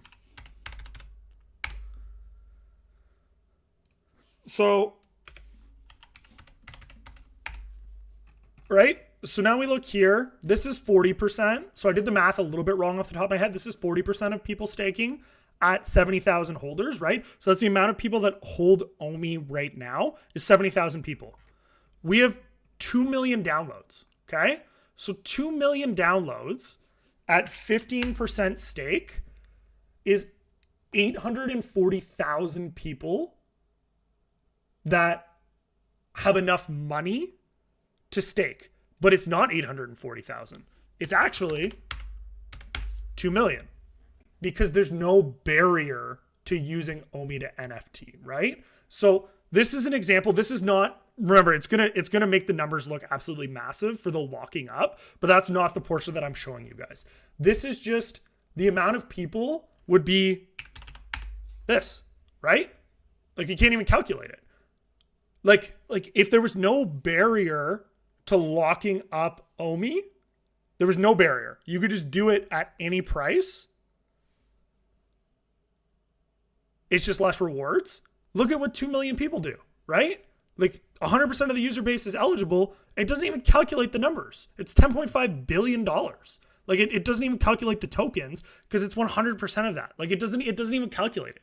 It literally goes, like it breaks the model. Like I've literally broken the model. It just doesn't work. So we're going to revert those numbers back because we're going to use that as an example later. But once again, like this, of a million people, 4,200 is nothing. Like we're getting rid of such a significant percentage of people that should have access to the token. And on top of that, not only are we getting rid of such a significant portion of people that would likely use OMI but won't do it because they have to stake it, you're also getting 100% of transactions in the secondary market burning a higher percentage of OMI. Because once again, if we only have 15% of a million people staking OMI, that's 150,000 people. That other 850,000 people that don't stake OMI, that have a 2% OMI market transaction fee, what is 2% of every purchase that's made in OMI every single day? That's crazy. Think about how much OMI we burn from the reserve wallet every single day right now it drops. That's based on 8.5%. And not even every day because that's specifically to Disney and Marvel IP. Think about the days when we were burning 100 million OMI a day. That was based on 2.5%. So imagine if they had a 2.5% fee for the gem transaction portion, and then they charged you a 2% fee for buying an OMI because your tokens aren't staked for every purchase. That'd be nuts. Like just absolutely absurd. The amount of OMI that you would burn, and I'll work on creating a model for it, but it'd be nuts. And that's just based off of a million people. If they could all interact with OMI. I do not agree with a barrier to entry to using OMI to NFT, if that's not clear already, guys. Taps, what's going on, brother? Good to see you. I hope your stream was good. Thank you for stopping by and hanging out. I really appreciate that. So we'll work on running the numbers live, guys. It's a completely different statistical model because we don't know how many purchases are made per day, and we don't know what percent of the statistical aggregate. Well, we do know it's 85% for argument's sake, if 15% would stake. So 85%, once again, is 850,000. If those 850,000, actually we could do that and I'll do it in a second. It'll be very interesting. But right now with the total OMI holders that we have, sorry guys, I'm getting excited about this because I'm seeing the possibility and I feel like they're going to listen. I really do because it's like, this is big. Okay. So 70,000 holders is what we have right now, 15% staking, 4,200 holders. Of that 4,200 holders at the current token price right now, that's $22 million worth of buy and burn pressure because it's locked up. And that's 3.5 billion OMI. Now, I will be honest with you guys. I did not take into account the fast track percentage and what effect that would have, right? Because if you're burning to get to tier 2 and tier 3, you also need to burn OMI permanently from the circulating supply in order to access it. So if 1,050 people So if 1,050 people are burning $2,500, it's an extra $2.6 million. So instead of 22 million, it'd be 24.6 million. So that would increase the number a little bit, right? Because every person that's automatically in tier 3, they're not staking 12,500, but they've locked up 10,000 and then they've burnt an additional 2,500. So that would be another 2.6 million. You know, for these people, it would be another 2.6 million. So it's 5 million. And then this is quite a bit less. So even if we called it 6 million for everything, this number goes from 22 million to 28 million, which increases it by about 20%. 20% of 3.5 billion is 700 million. So the lockup goes from 3.5 billion to 4.2 billion because 700 million has been burnt as well. I know I wasn't able to write all the numbers out for you guys there, but essentially what I'm saying is even if I incorporated the fast track, it's not like, oh my God, we suddenly just burnt 10x more OMI, right? Like it's a small percentage. So that's important. Post this video on Twitter. Okay. It should be there, Taps, but I will. Sorry. That was such a stupid way to do it. Oh my God. Taps, I'm deleting that. Ignore that. Like, why would I just tweet out at Taps? That's not going to do anything for you. You know what? If you wouldn't mind retweeting it anyways, I'm on a roll right now, so that would be greatly appreciated. But these are the considerations that we need to take in mind when we're looking at a program like this, right, guys? Like, and I know there's 125 people in here, and I'm trying to do my best to keep it as concise as possible. And I apologize if I'm kind of jumping all over the place. Like I said, I did this at 3 o'clock in the morning last night, so the entire premise was to give you guys a rough overview of what we were looking at right now, and then some of the factors that we might be looking at moving forward. So, and I just need to change that number because I did this wrong when I did it last night. I need to change, my keyboard's getting in the way. I need to change that number, and I need to change this number. Okay, those have all been updated. So, because I made a mistake on that, and I can admit it. All right, sorry, I'll catch up on a couple comments here because I know a lot of people have been giving input, and I appreciate that. So Dan Schwabel, Dan Schabel. He taught me how to say it the other day. I'm failing already. I'm sorry, Dan. Foster, what's the incentive for OMI holders who don't want collectibles to hold? Great question. So the incentive for OMI holders to hold the token is the value proposition of the token itself. So as people that want to utilize OMI to buy NFTs or want to utilize OMI to buy land or want to use it as just an investment itself, holding the OMI token will increase in value as the token is deflationary. So as more tokens are burnt relative to the amount of people in the project and the amount of money invested in the space, the market cap, meaning the capitalization or the amount of money in the space, should increase as the project garners more interest. As we go over to larger exchanges on Ethereum, think Binance, Coinbase, KuCoin, Kraken, Gemini, things like that. As we get more people onboarded into the token, it will increase the value of the token. And think about it as a traditional investment that just has many forms of utility in it as well. Great question. Crypto Chris, thank you so much for dropping by, brother. Appreciate it. Revamp the stream. Yeah, man, just try to make it a little bit more fun, you know, throw it back to, Twitch days or whatever. Fazman says, I agree with the higher fee and let's get everyone spending OMI. That's it. Ernesto says, so if you stake 10K in OMI and price of OMI doubles, can you withdraw the amount? Same if price drops, you then need to top up or get kicked out of the program. Yes. So from my understanding, Ernesto, that's exactly the case. So you stake $10,000 worth of OMI, which for easy math, I know it's not, but for easy math, it's 1 million tokens. Okay. Let's say OMI doubles. It's now worth 20,000.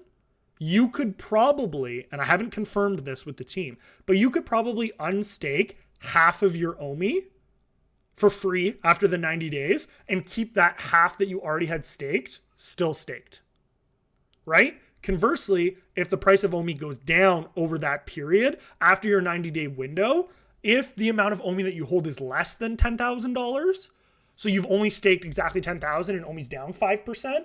You will have to add on that additional 5% to top yourself back up. And I think that will be for at any point.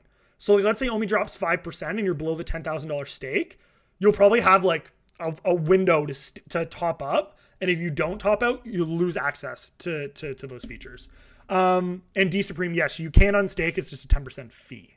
So you can unstake at any point during that window. They just charge you a 10% fee, which is directly burnt in OMI. Bruce Wayne.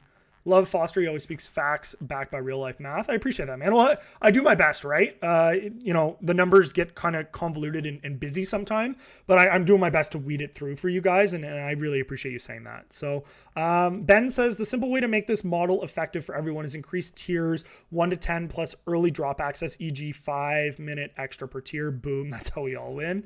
I think more tiers for sure would be something that would work.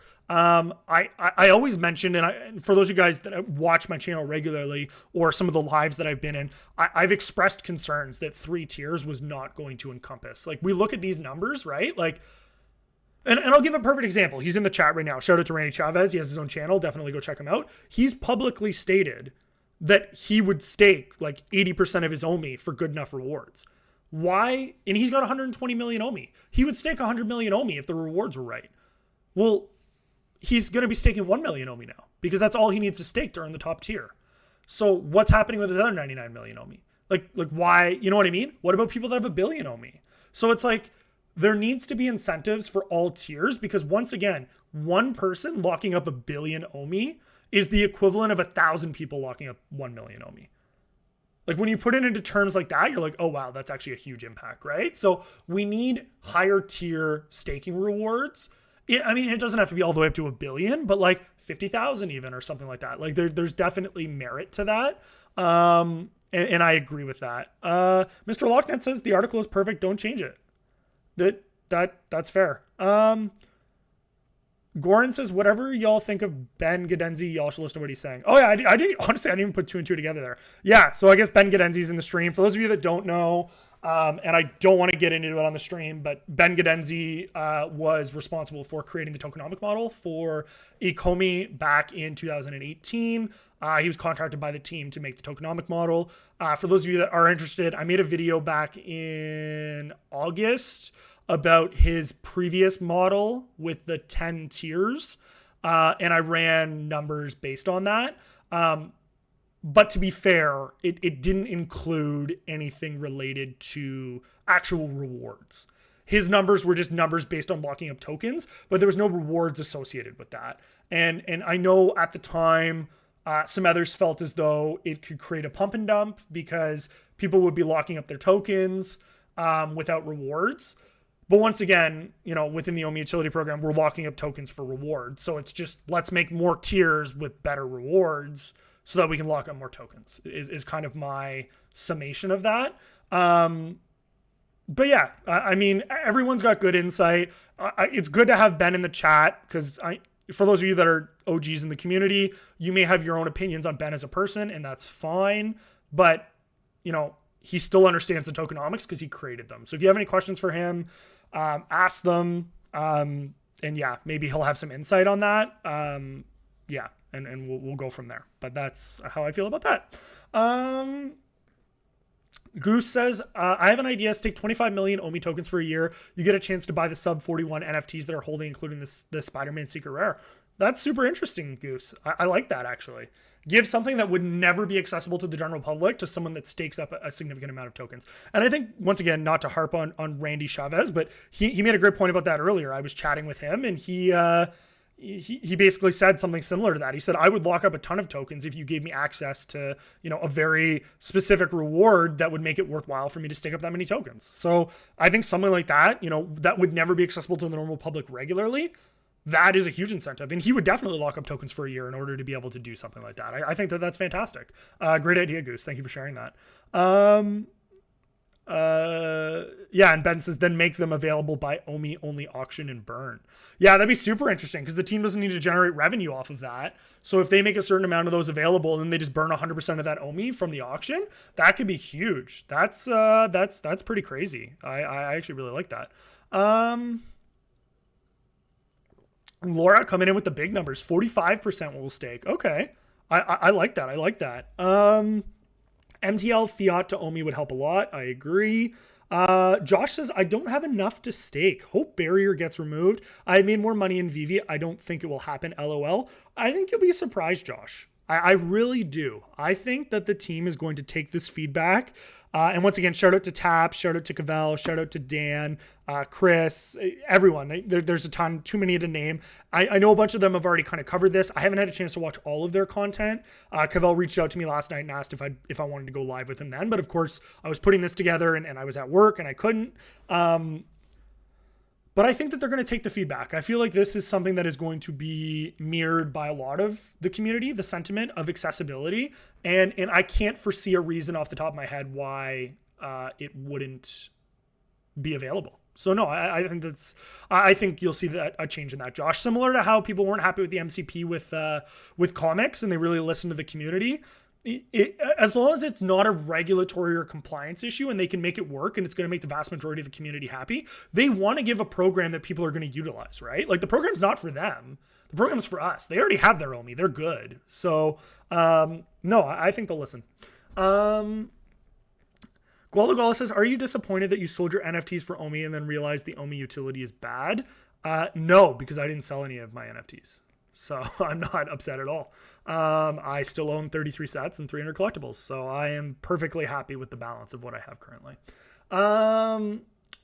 Real Talk says, will OMI be used as a governance token? I don't think so.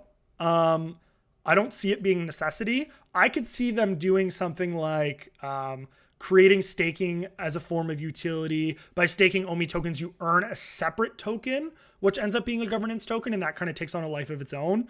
Similar, I used the example earlier in the stream, similar to how Shiba has Bone as their governance token. Pardon me, I could see them doing something like that. I just had like an exorcism come out of my mouth there. My goodness. Whew. A lot of talking. All right. Mark says they can use this staking model, but OMI to NFT needs to be for everyone so people can sell their NFT and accumulate OMI. Exactly. And you know what? I think there's 129 people in the chat right now. Shout out to everyone that's watching right now. If you're watching back, I haven't forgotten about you either. Hello from the past.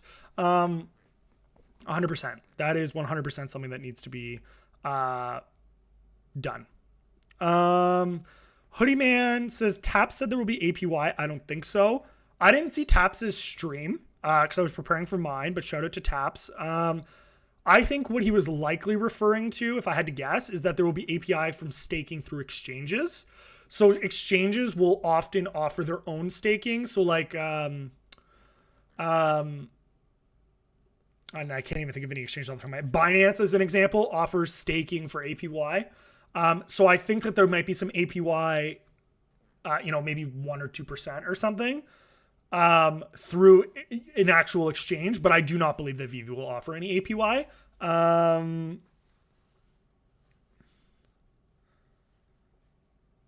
You can't have the community who probably doesn't know the basic tokenomics currently being used. You probably don't know the basic token. I don't understand that, David, unfortunately. So back to the numbers for a second. So once again, 1.5% of the tokens currently locked up by the amount of accessibility. I think if we take anything away from this, it's that we need more users to be able to stake their OMI.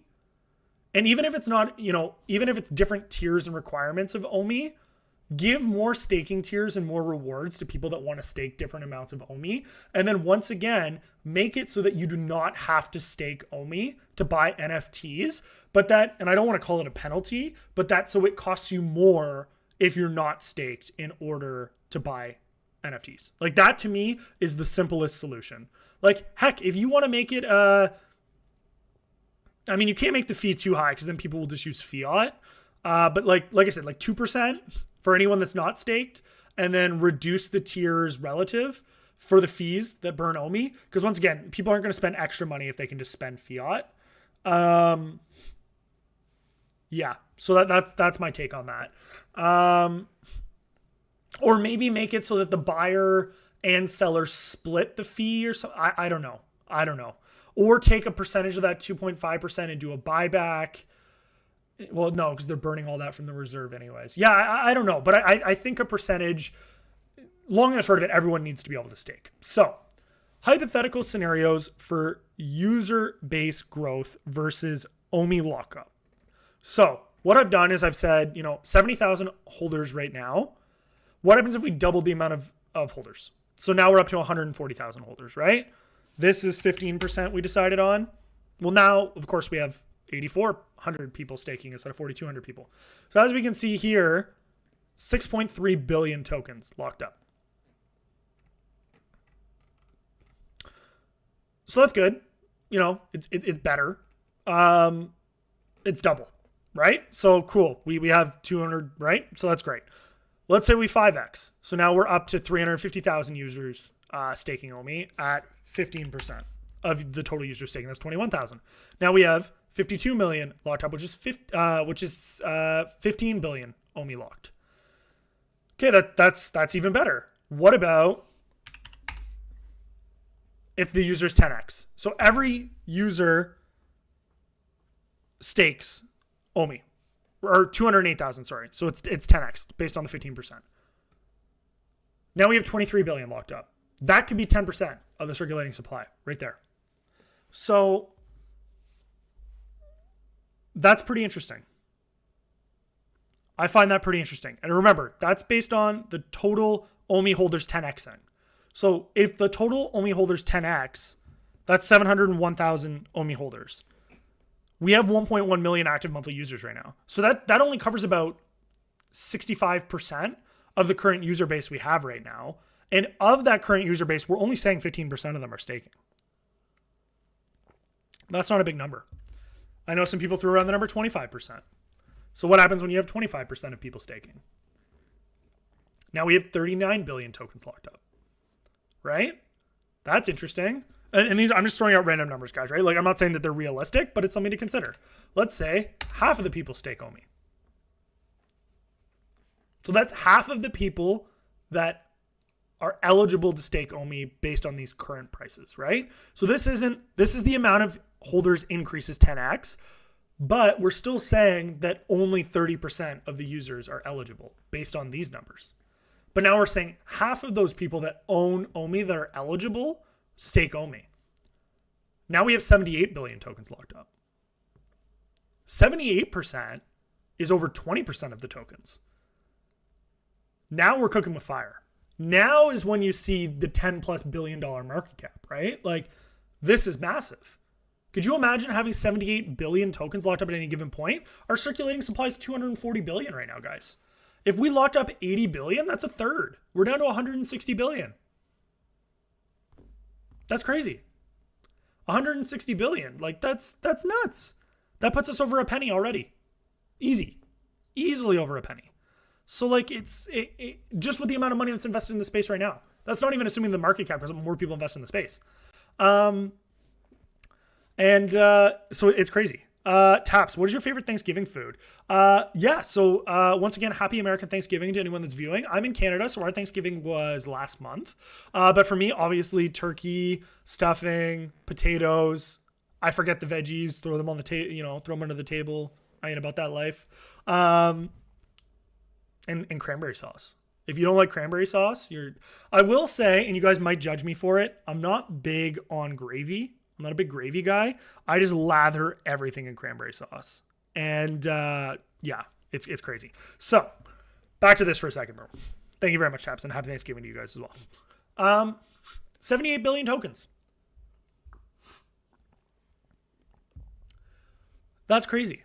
So I don't think we'll ever see a time, so it's not realistic to calculate it. I don't think we'll ever see a time where 100% of people will stake OMI, because once again, if people are utilizing OMI for market transactions, that's the inherent benefit because it burns from the circulating supply. So that's what we're going to focus on. I'm not going to change those numbers because of that, but we're going to run some numbers right now because I'm actually very curious about it. And I think you know, we talked about the idea of everyone having access to OMI to NFT, but we haven't been able to articulate in such a way why it's effective. So let's go over that, because we know when OMI holders 10x, and once again, to put this into perspective, for those of you that don't know what 701,000 wallets look like, Dogecoin has 4 million people that hold it. So this is still only 18% of the current Doge holdings. Like, this isn't even like the project gets mass adopted, and what is that? It's times 7. So that's 1.45 million.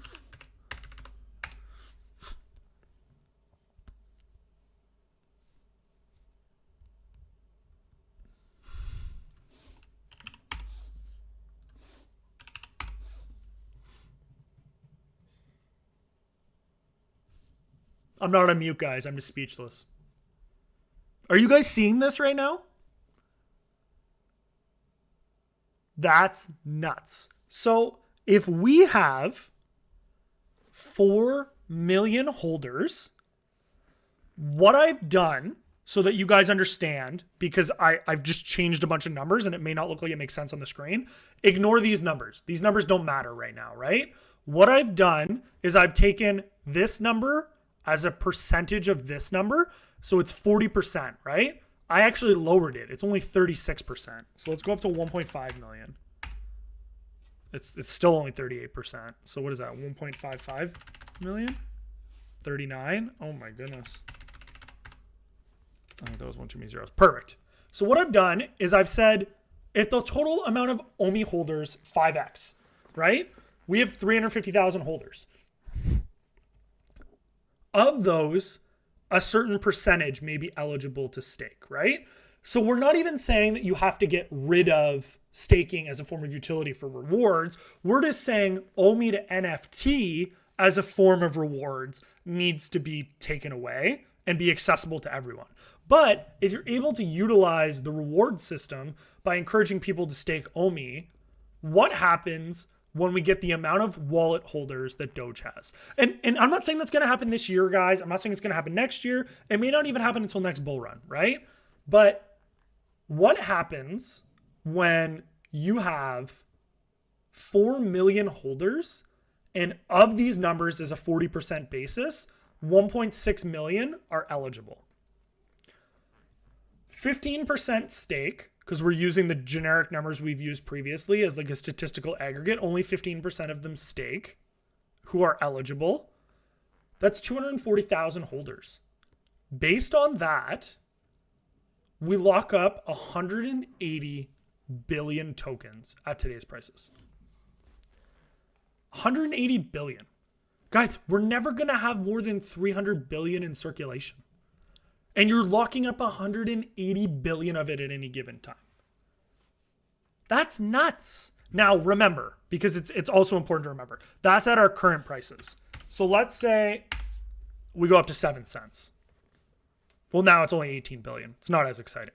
But that's what happens. As the growth happens, you need to lock up less tokens relative to the price in order to do this. But for all of you that complain about low token prices right now, just remember that if the price stays, and this is at 0.00, like we're technically, if you want to get super technical, we're at this price today. So if this program rolled out today and we had 4 million holders and 1.6 million of them, so remember 4 million current Dogecoin wallet holders, 1.6 million of them were eligible because they have 1,000 OMI or more relative to the statistical aggregate that currently exists. And 15% of those holders decided to stake for rewards. And I think that that's technically a conservative number. We'd have 240,000 people staking, and it would lock up at today's prices 203 billion tokens. That's crazy. That's literally absurd. And that's just one form. That's just locking. That's not using tokens to buy items, which also burns things. Like, that's not taking into account anything else. That's absolutely crazy.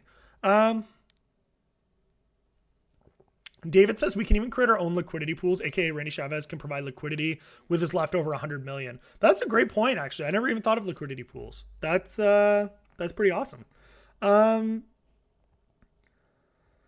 Icy says, I've looked at potential OMI lottery burn rates. My calcs suggest up to 89,000 worth of OMI burns or more per drop. More on my calcs pinned to my Twitter. There you go. You guys can go check that out. That's pretty cool.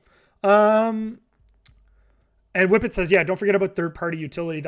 This is just in the Vivi app. That's 100% correct. This is just in the Vivi app, guys. Like, this doesn't even account all the other companies that will be using OMI, and we don't even know what they are yet. This is just one aspect of it. And Tap says, when Rocket League tournament. For those of you guys that do not know, or have watched my channel previously, so you do know, I've done a couple Rocket League streams, and they were pretty well received by the community. They were a lot of fun. So I've spoken to Taps, I've spoken to Crypto Chris, I've spoken to, oh my gosh, was it Comments Crypto or NFT Pirates? It's one of the two of them. And there was one or two other people. And we're going to essentially put on a Rocket League tournament at some point in the near future. So if you guys are interested, come watch. Come participate.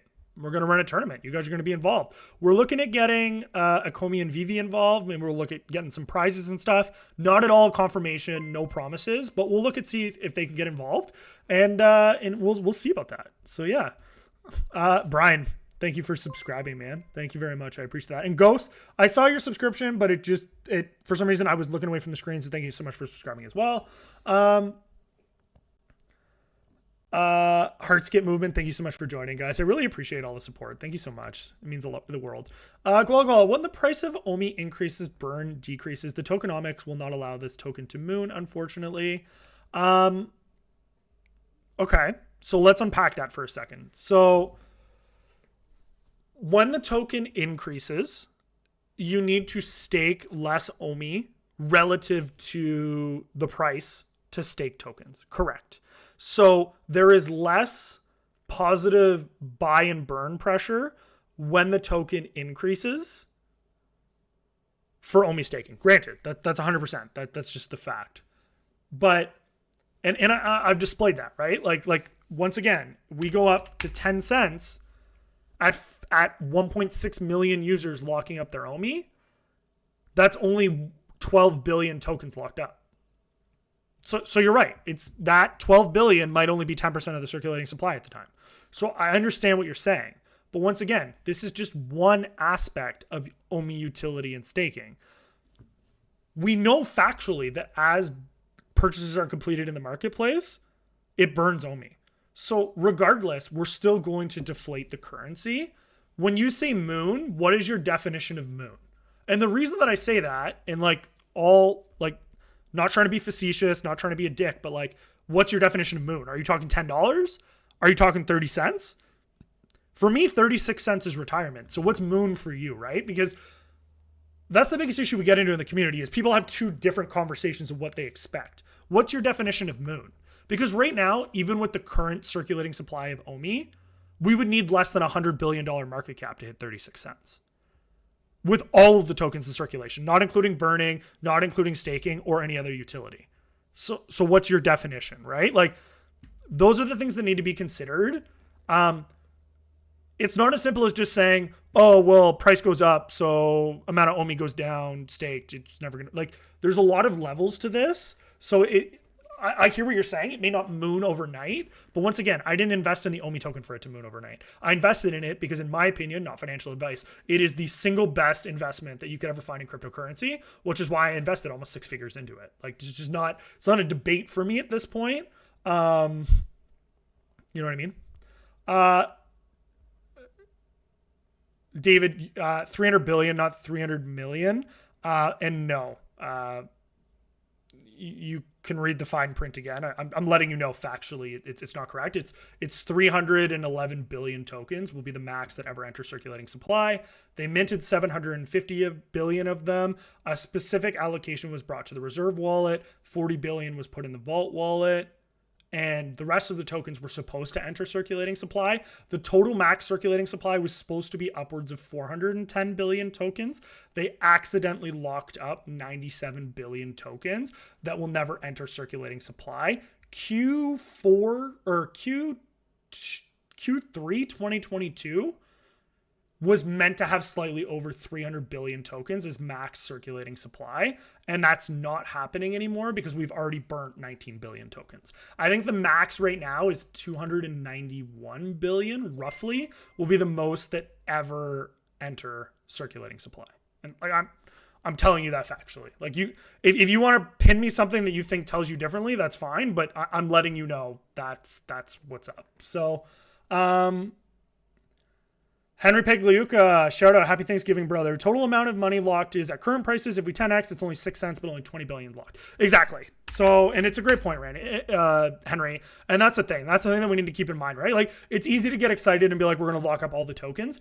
You know, Guala makes a perfect point. Henry makes a perfect point.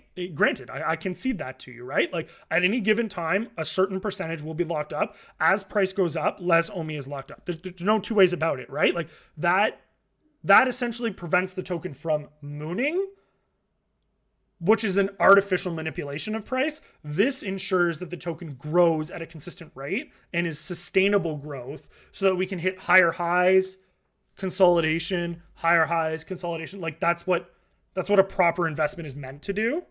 It's not meant to just kind of blow up. You know what I mean? Like it's just not meant to happen that way. Thank you so much for the donation, Henry. Good to see you as always. Great asset to the community. Thanks for stopping by. Mark says the whales right now kind of suck. They keep dumping. I can't wait for all the exchange listings. Mark, I agree. I mean, unfortunately, we're going to have whales in any project. I think they're cognizant of the fact that there's not enough to sustain upwards buy momentum for the token.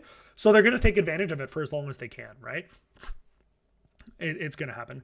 Guala says, my definition of moon is 2 cents this bull market. That's perfectly acceptable, man. 2 cents is a 3x, right? Like how many investments can you make where you make 300% on your investment in the next 3 months, right? Like that's perfectly fine by me. I would be more than happy with 2 cents. I think anywhere between 2 to 4 cents by the end of the bull run, I think is completely reasonable. I see absolutely no problem with that. And then for all of you that are like, oh, but the token's going to go back down and whatever, remember, the lower that the token price is, the more tokens are staked relative to the amount of money spent, which means less tokens in circulating supply, which right again is going to bump the token price up. That's how this system works, right? It's a revolving system. You stake tokens at a low price, more are locked up, price goes up, tokens get unstaked or are burning at a lower rate. So then the price volume starts to go down. So then people restake at that level, which brings the price back up. And it's just a cascading system. So that's how it works. It's designed beautifully, in my opinion.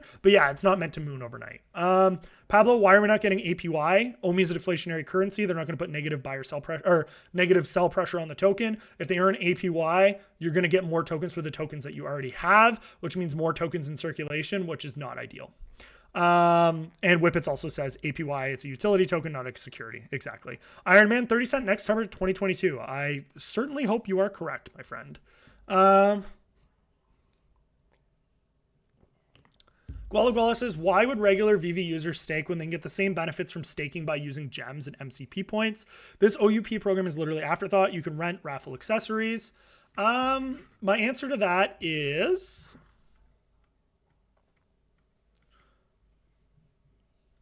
why has the Viviverse not been mentioned? At this stage, no details are released about the Viviverse.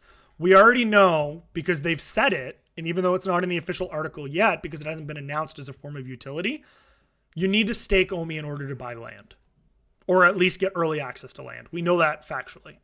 So you can, it's probably not going to be a feature in the MCP, right? Like that's going to be an OMI specific feature. So features related to the Viviverse are the main reasons that you would probably stake OMI rather than just buy with collectibles. On top of that, why not give yourself 2 chances? Like, why not go into if it's a drop that you really, really want, like, I mean, like they drop Pokemon, and you're like, I want that Pikachu no matter what. You're going to enter the OUP raffle. You're going to enter the MCP raffle as well. Like, you're going to enter both. Why not give yourself additional chances? So that's the rationale behind it. Capers, I will do a video on my portfolio probably at the end of the year. I think that's usually a good time to do it. Like my first year in crypto, my results, but yes, I am up. My DCA is 0.0052. So yeah, I'm up. And Frank brings up a good point. You're looking at it the wrong way. As the whales manipulate, we accumulate. I like that. That's a fancy saying. Tap says, curious, what are your thoughts on the VV collectibles market in a bear market? Staking is an added benefit for crypto when in bear markets, so no APY is a potential disadvantage compared to others. Taps, you always have a great insight, man. That's a great question. So what I will say is there's two parts to that. So firstly, collectibles in the bear market, I don't think will have a huge impact because collecting is not native to crypto. It may be right now to an extent because the first people that were onboarded were crypto users, but the vast majority of people that are being onboarded right now, and we see this reflected in the fact that, 2 million downloads and 1.1 million active monthly users, and only 70,000 people hold the token right now. So we know the vast majority of people that are on Vivi are not in OMI. Now, whether or not that's because they don't know about OMI or they're just simply not using it, we don't know that. But we know, at least 9 out of every 10 people that use Vivi aren't in OMI.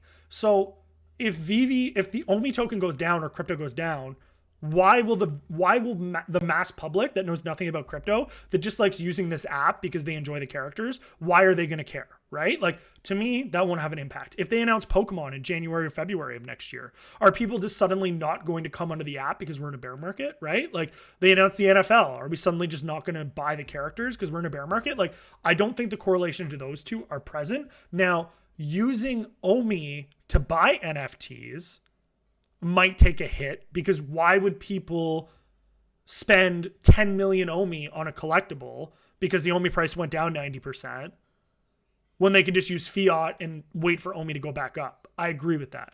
I think that people will use OMI when OMI is up, and I think people will use gems when OMI is down, right? So when OMI is up, you're more incentivized to use your OMI to buy collectibles because it costs you less OMI relative to the price of the collectible.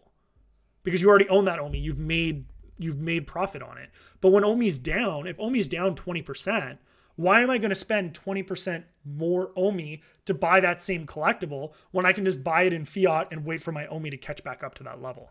So I could definitely see staking as an added benefit for APY being a benefit in a bear market because people will want to lock up their liquidity in something that is producing dividends. But once again, this is just the first iteration of the article. What other factors will we see come into it that may play a role in encouraging people to lock up their tokens? And can they offset the potential disadvantage of not earning APY that you may earn on other platforms? Like, outside of Bitcoin and Ethereum, a lot of places only offer 2 or 3% APY.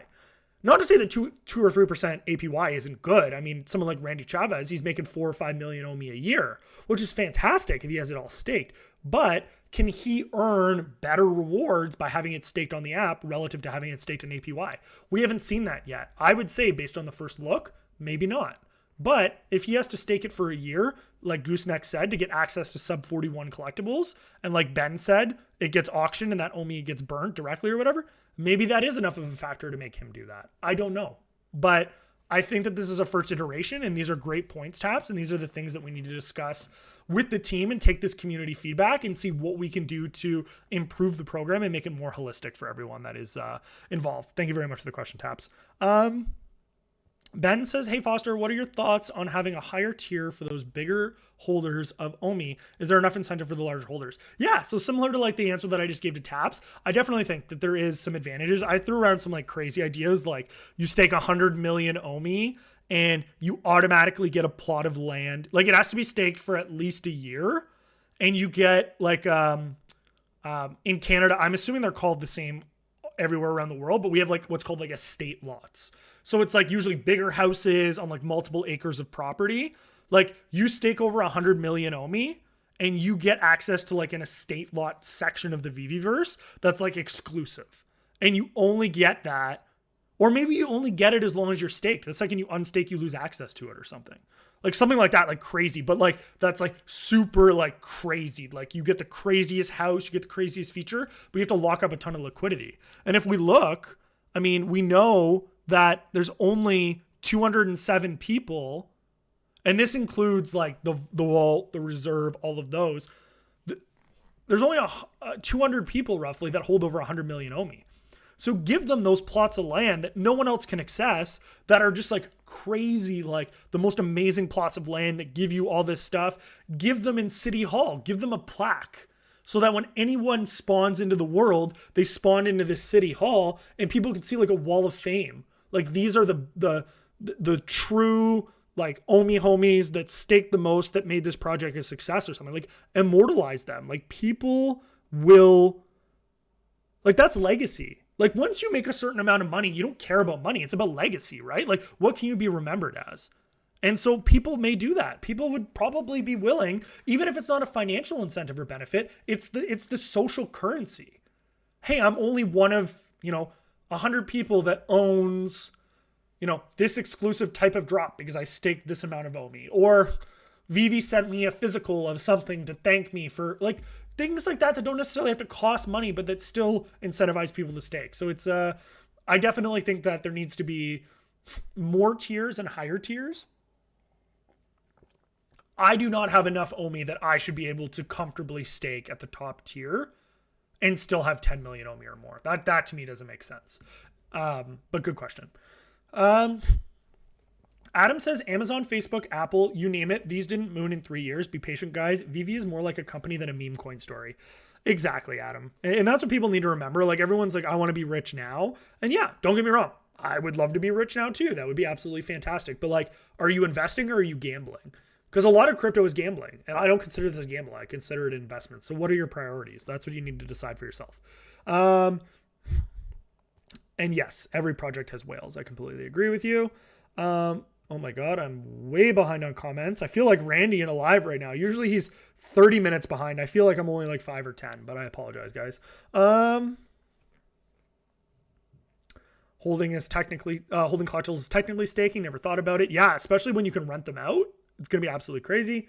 Ben says, at Tapestry's APY increases circulating supply. We want the model to be deflationary. APY is a short-term solution that isn't effective long-term, as it just increases sell pressure through inflation. I mean, it took me 5 minutes to explain something that Ben explained in 2 sentences. That's exactly why. So thank you for that, Ben. I completely agree with you on that. What would market cap have to be for $1? Pablo, market cap for $1 right now would have to be 1 times the amount of tokens that are currently in circulation. So for that, we have about 240 billion tokens in circulation. So for $1, we would need $240 billion market cap. For 10 cents, we would need a 24.6, just for reference. Josh, people keep forgetting that when OMI goes on major exchange, it's a wrap. Coinbase, KuCoin, Binance pumps are aggressive. I tried to turn it into a wrap, guys. I failed on that one. I'm sorry. At this point, it's bulls versus bears. I agree. David says, but we can't make a decision on the Viviverse when Dan Carter's his mom about it. Yeah, I mean, at the same time, guys, you need to recognize that when they're quiet about something, it's usually good news. It's quiet because they're working on it, right? If they're talking, it's usually because there's delays and they're trying to like comfort people. If they're not talking, it's because they're working. So why are they going to, and people need to understand this, right? Like, why are you invested in the project? If you're invested for short-term gains, you're in the wrong project. I'm just going to be honest with you straight off the bat. There are a million other crypto projects that will give you more short-term gains than this. If that's what you're looking for, you're in the wrong place. And I'm not saying that that's the case with you, David. It's just a generalization, right? Like, you're in the wrong place if that's what you're looking for. We don't know about the Viviverse because they don't want to give away what the Viviverse is, right? Like, let's say hypothetically, and I'm not saying that they are, but let's say hypothetically they are partnered with Meta and they're creating the Viviverse as a part of the metaverse. Why would they announce that right now? Why are they going to give the leverage to other companies so that they know what they're doing in their back end? Why would they do that, right? Like, similarly, they've had Disney since 2018. They didn't announce it until last month. Like, everyone was like, oh, this project sucks. They're never going to have any good license. Look at Quid. Quid already has Marvel and Disney. It's impossible. Did you see them running out to be like, hey, guys, actually, we have it? No, they release it when they're ready. They have one of the best marketing firms in the United States helping them with this.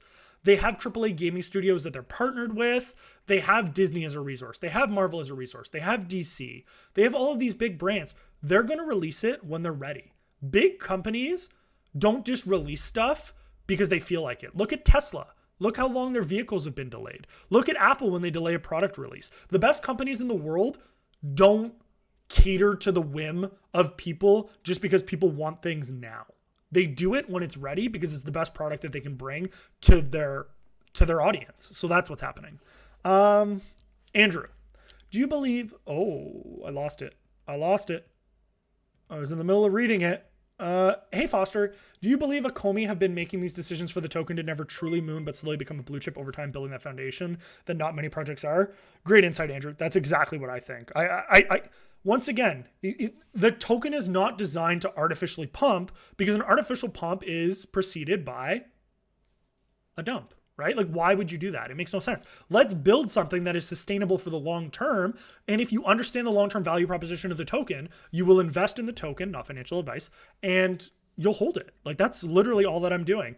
Shout out Henry, another $5 super chat. Thank you so much, man.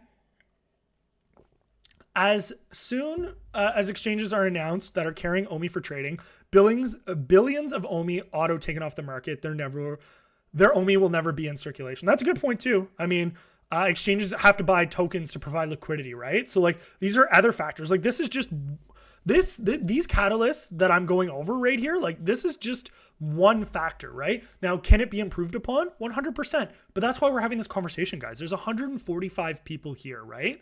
That's incredible. This is 145 voices. For all we know, Akomi's listening in the background, right? Like, for all we know, they're jotting this community feedback down. Worst case, I summarize all of this. TAP summarizes all of this. People in the community summarize all of this. We give feedback. We go into the AMA. We say, hey guys, we think we want this. What do you think about this? And they bring in this feedback. I think it's fantastic. And that everyone's contributing. And I thank you all for doing that. So Caper says you can stake Cake right now for 82% APY. There are a lot offering, you can get 102%. Right. But once again, back to Ben's explanation, that's great that you're staking all of that APY. But once again, those have to come into circulation, right? So like, all you're doing is you're passing the problem on to the next person, because you're inflating the value of the token. Sorry, you're not inflating the value of the token. You're inflating the amount of tokens when you're devaluing the token. Like, if you want to invest in Cake, go invest in Cake. That's fine. I'm not saying you're not going to get good rewards, but OMI is a utility token. It's not a security. And what is the benefit to getting more OMI tokens when we're trying to reduce the supply of OMI tokens to make all of the OMI tokens you already own more valuable? Deflation is staking, because the more tokens that are removed, the more valuable. If I own 1 million OMI tokens at a penny, and then they burn half of the circulating supply, and my 1 million tokens goes up to 50 cents. Well, I didn't need to stake to earn more tokens. The value of me staking was the burn of the tokens that happened through all the purchases. And now my OMI bag is just worth more. Why do you also need staking as a form of APY? Because now you're putting the negative pressure on the deflation, which is what's increasing the value of your bag. Thank you so much for the super chat, David. I really appreciate that. Thank you. If there's a message you meant to put in there, I'll definitely read it. But thank you so much. Ernesto says, Ben Gadenzi, thank you for being a part of this chat. I truly value your feedback and hope you continue to contribute to the community. Tap says, yes and no, pending on lockup periods, but also encouraging hodling, attracting new investors, etc. Yep, definitely. Andrew says, I heard there's a massive lawsuit happening right now for a token which is giving APY. Well, I mean, look what happened with XRP. They're classified as a security, and look what they lost 90% of their token value because the SEC went after them and it tanked their project. It was crazy. Yeah, it was nuts. Nova says, thanks to your video, I was able to buy OMI yesterday. Cheers from Alberta. Thank you so much, man. I appreciate that. I'm glad that video was helpful for you. That's fantastic. Andrew says, and if it goes through, it's suspected many offering any form of APY will be screwed. I 100% believe in that. Like crypto is the wild, wild west right now. Why would the SEC allow people to offer APY like that at like inordinate amounts when it makes no sense? Like, you'd never find that in the quote unquote real world, right? Look at dividends from traditional stocks. They pay like 2 to 4%. Why would you ever realistically be able to earn 100% APY? Like that should automatically send a red flag up. Like how can they accommodate you earning 100% APY? This is how. They have a certain amount of tokens and then they have an infinite supply and then you stake them and then you earn more tokens. And then as you earn more tokens, you hope that more people buy in with the increased price because then they get to earn tokens and then they get to earn tokens and then they want the next person to buy in because the next person that buys in will buy in at a higher price and then they'll lock up their tokens, right? Like that's the benefit of an APY that high. Like if that's the main premise that your project is offering, it's literally a pyramid scheme. Like, I'm sorry. That's literally what it is. Now, I'm not saying that all companies that offer APY are pyramid scheme because there are other ones that offer, traditional benefits and whatever. But like, it's yeah. No way. Brendan said, just snipe the gold bunny for $24.90. Is that the lucky? You got lucky for $25? Wow. Someone's having a bad day on the other end. That's crazy. Justin, yeah, we're way better off with APY. 100%. Brendan, welcome to Outlet here anytime. Ben says, thank you. I'm still a big believer that this can be one of the biggest crypto projects ever if executed correctly with the right utility and benefits. For those of you guys that are interested, we can maybe look at getting Ben on a stream at some point. Like I said, he created the tokenomics for the project. We can explore that, or maybe he can give his thoughts in a public forum like he is giving now. I'd also be interested to see him speak with someone else because obviously I'm biased in the sense that I've spoken to him previously. Maybe Taps can talk to him or someone else can talk to him. Taps is a great reporter. If both of you guys are interested in that, reach out to me. I can hook you guys up with that or something. Because at the end of the day, there's a lot of insight to be had from the back end when it comes to all this stuff. So it could be beneficial. Let's see here. Tap said XRP tanked initially, but it's way up from where it was, but undervalued because of the lawsuit, which they've been slapping the SEC in court. Yes, they have, Taps. And granted, I'm not invested in the SEC. I'm definitely not invested in the SEC. I'm not invested in XRP. And the Gale says XRP is legit. I've heard good things about XRP and the concept of what they're doing. I have nothing against the token. It's just an example of what having APY and being classified as a security can bring up as an issue. Even if you do everything by the book, the SEC can still have a bone to pick with you, and it could just cause issues for you. Tammy G says, do you see OMI going to a $1 long term? Define your long-term time frame. I think by the end of the decade, it's possible. If some changes are made to the staking model, if we continue to get mass adoption on the app, I think it's possible. Definitely.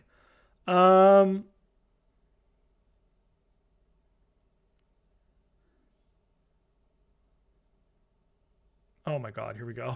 Oh my God. Tap says, all right, serious question. Dan, David, Reese, you have to marry one, kill one, F1, choose wisely. Oh no, I'm not. No. Maybe if you donated, I would have done it, but I can't do it to you for free.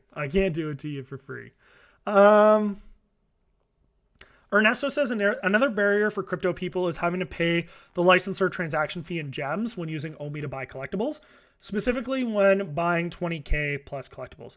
Yes, I agree with you. That is a barrier to entry, but I don't think that there's any workaround for it because they still have to pay the licensor regardless, right? Like that's just a fact. So what options do they have around it, right?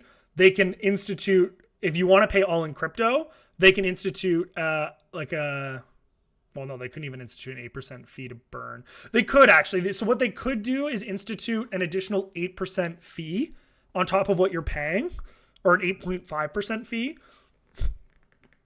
to offset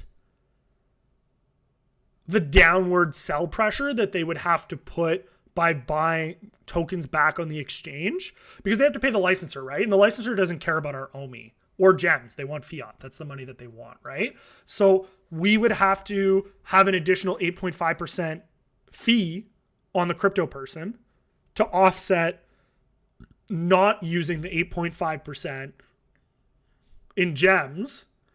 And then OMI, or then a Komi would then have to take that 8.5%, sell it off of exchanges. So it would be net neutral while removing circulating supply. And then they'd be able to pay it off that way.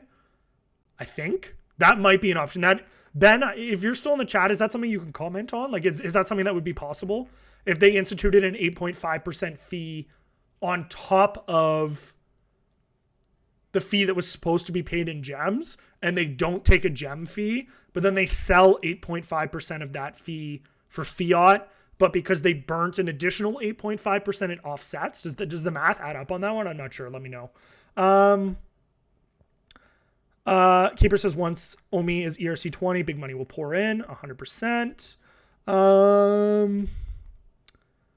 David says, I'm in OMI for the long term. I want to hold and buy collectibles and all my OMI to buy land, but the average investor in OMI isn't me. If they're going to be centralized, they must have a clear roadmap. I agree with you on that. I think some clearing up definitely needs to be done for that. I completely agree. Ernesto says, could users trade gems for OMI? Vivi receives the gems to pay licensor fees, thus making OMI to NFT 100% OMI and not a portion in gems. Any OMI received from OMI to NFT licensor fees could then go back into the reserve wallet. Vivi could also charge a 2.5% fee for this exchange. Also, any gem to OMI would come with a 30 or so day lock period, which incentivizes your stake. I mean, I'd have to reprocess your question, Ernesto. The only problem that comes with that is gems are underpinned by OMI. So you can't buy gems with, like, you can't buy OMI with gems because a percentage of every transaction that's conducted with gems, 100% of it is underpinned by the OMI token in the reserve wallet. So you can't buy OMI with OMI unless, I guess, if you're replacing the OMI in the reserve with the OMI that's in circulation, but that could be artificially manipulated because then I could just buy $1 million worth of gems and then immediately cash it out, and that would remove $1 million worth of OMI from the circulating supply. So I don't think that would work.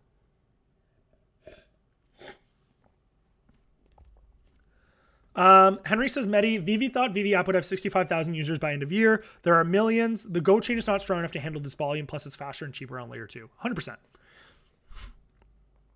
David says, I'd like to chat with you, all the other influencers and Ben Gadenzi. I mean, I'm more than open.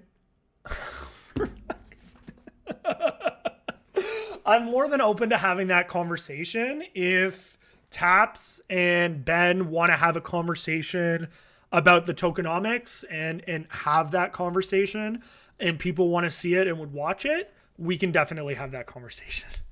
Taps with the $5 donation. Fair enough. All right. Serious question. Dan, David, Reese, you have to marry one, kill one, F1, choose wisely. Because I don't condone killing or anything like that, I'm going to talk about their avatars in the Viviverse. What would I do to their avatars in the Viviverse?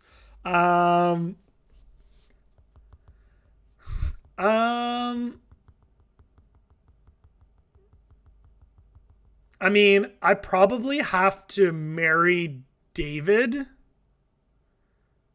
because he's like my sugar mama. Like he's got all the inside knowledge and all the licenses and whatever. He's the number one man and he's got the nicest hair in crypto. Dan,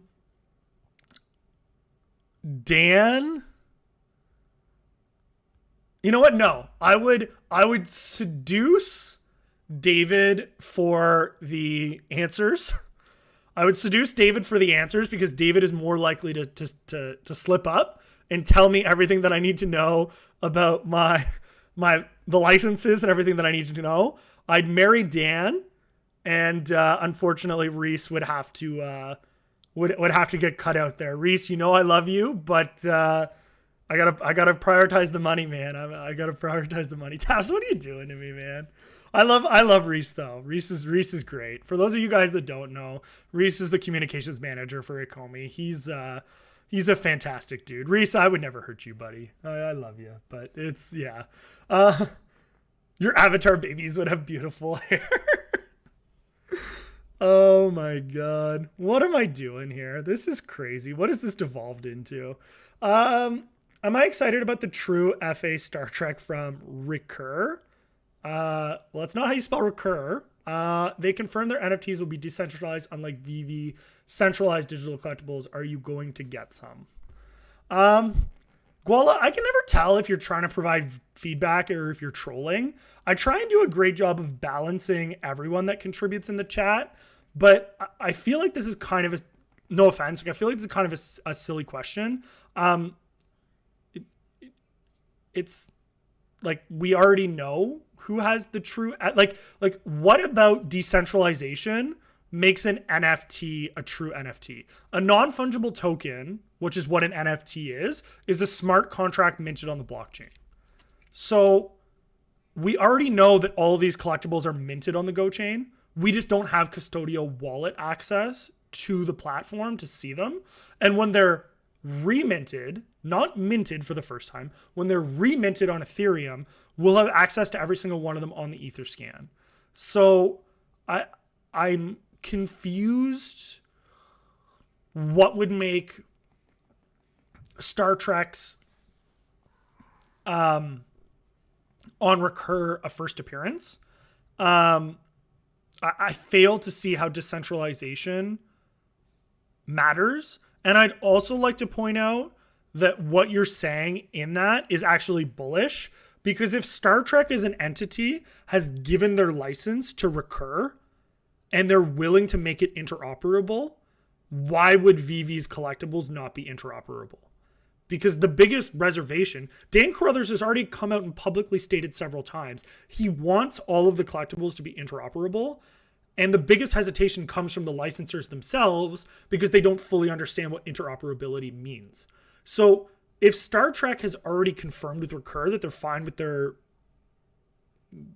items being interoperable, that's bullish for Vivi and Akomi. It's not the opposite way around. So I don't, and once again, like, I'm not meant to turn into like a pissing contest or anything, but like, your question doesn't make a lot of sense. Like, it's just not true. I'm definitely going to check out Recur. They have a $300 pass that they're releasing one day, I think on December 9th or 15th or something. And it gives you full access to their library. So I don't know what that means. I don't know if the NFTs are unlimited, in which case, where's the value in the scarcity? Because everyone can own one. I'm definitely going to check it out, but I don't see the value in that. So, Cavell Anderson, shout out. Marry David, three-way marriage with Reese and Dan, and kill any chances of any of them being hurt. I like the way that was worded, man. Good job.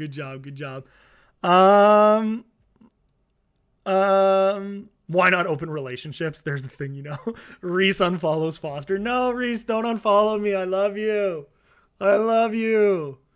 It's actually funny. It's funny that you guys say that, because I remember when I first saw Reese, I was like, damn, that's a good looking guy. And I can say that. I'm comfortable with my manhood. And I showed my wife and she's like, oh, okay. And I was like, hey, hands to yourself. So I'm going to have to remember that if we ever go to any events together, because my wife thinks Reese is a cutie. So,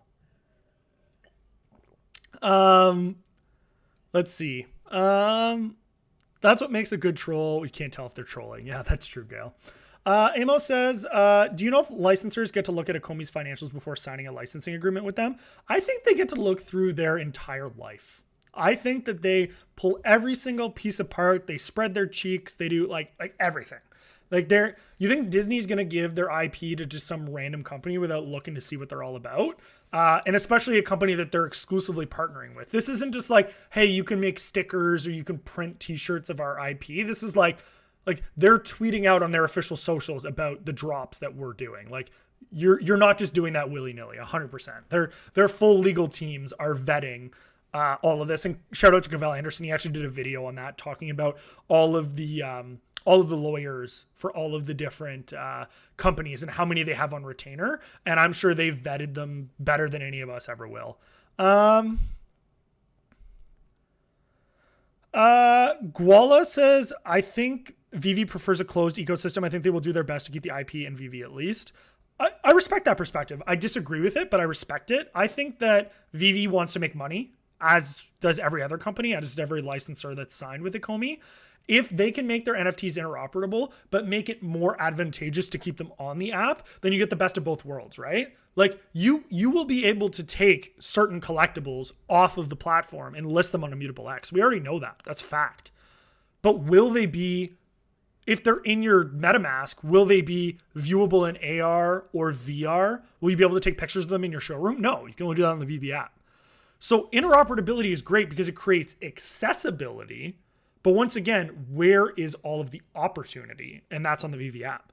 So yeah, if you want to go make your your purchases on OpenSea, you want to make them on Coinbase Marketplace, you want to make them on Binance NFT Marketplace, sure. But what are you going to do with those collectibles? They're just an image at that point. They're no different than a CryptoPunk. They're just an image. You can't do anything with them. And if you're fine with that and you would rather put them somewhere else, then you will likely be able to do that at some point. But once again, what's the benefit? There's no benefit to that. The benefit is being able to keep them on the app in AR, VR, interact in the Viviverse, and all of that. Like, that's what the benefits are. Justin says recur is lightweight. Lightweight, baby. Let's see. Vivi NFT has never been minted on any blockchain until we are on IMX. We are not BFA on blockchain. Mickey, I don't even know how to respond to that at this point. The Go chain is a blockchain. I mean, I'm only going to answer these questions so many times, guys, right? Like it's not a matter, like, you're giving me your opinion right now, but I'm not even giving you my opinion. I'm telling you factually, all collectibles are minted on the blockchain, right? And I can give you a perfect example of how I know that factually. This is a Komi wiki, okay? I've spoken to Omi the Clown, who's the creator of Omi Wiki. Shout out to him. It looks like the website might be under construction right now, so I may not be able to pull everything up right now. But on the website, you can look up specific mint numbers of every collectible that's been listed, the floor of all the collectibles, and you get real-time data. It's not showing right now because it looks like he has the website down right now, which is fine. But just so that you guys know, when this website is up and running, you can click on any collectible and it will show you the mint number that was purchased and when it was purchased on. The only way that that's able to happen is because he has exclusive back-end access to their API, and he has access to those keys, and he can see all of the collectibles that are minted on the Go chain. Like, it's not even, like, you can have whatever belief that you want, similar to Gary Vee's interview with Dan. You can believe that one blockchain is more relevant than another blockchain. If you think Solana is the best blockchain, you will never consider a collectible that's not minted on Solana as being the first of a collectible, right? If you're big on Ethereum and something gets minted on Ethereum and Vivi hasn't migrated to immutable yet, you're never going to consider an FA of a collectible that's been minted on the Go chain as an FA. But I'm telling you factually, by the rules of collecting, every collectible that's minted on Vivi that is minted on the Go chain that has an FA tag, it's because it is the first appearance of that character on the blockchain. That's why there's certain collectibles that show up as an FE, even though it's a first appearance on Vivi, like the stamps and whatever, because someone else has already done stamps of that somewhere else. Like, it's not even, right? Like, it's not even a debate. Like, it's fine to have your opinion because you believe one blockchain or another, but I'm telling you factually, it's not correct. David, we have to understand the difference between having access to our NFTs versus owning them, and that's the difference between centralized and decentralized. You know what? That's a good point. That's a good way to word it. Access as a form of centralization and decentralization is one aspect when it comes to owning collectibles. Yeah, it's a good point. I completely agree with you. Like, do you truly own something that you can't do anything with, right? Like if I own my phone, I can sell my phone. I can do that, but I can't modify the code in it. Apple won't let me do that. Like, I own it, but I don't own the rights to modify now there's certain things they let me modify, right? Like, I can move it. And similar to when we migrate over to immutable, you'll be able to add a gold cape to Superman. You'll be able to buy that. It's officially licensed, whatever. I can do that, right? But will I be able to bring it to Joe's NFT Emporium and sell it there? Maybe not, right? Like, that may not be a part of it. So to what level do we have that centralization?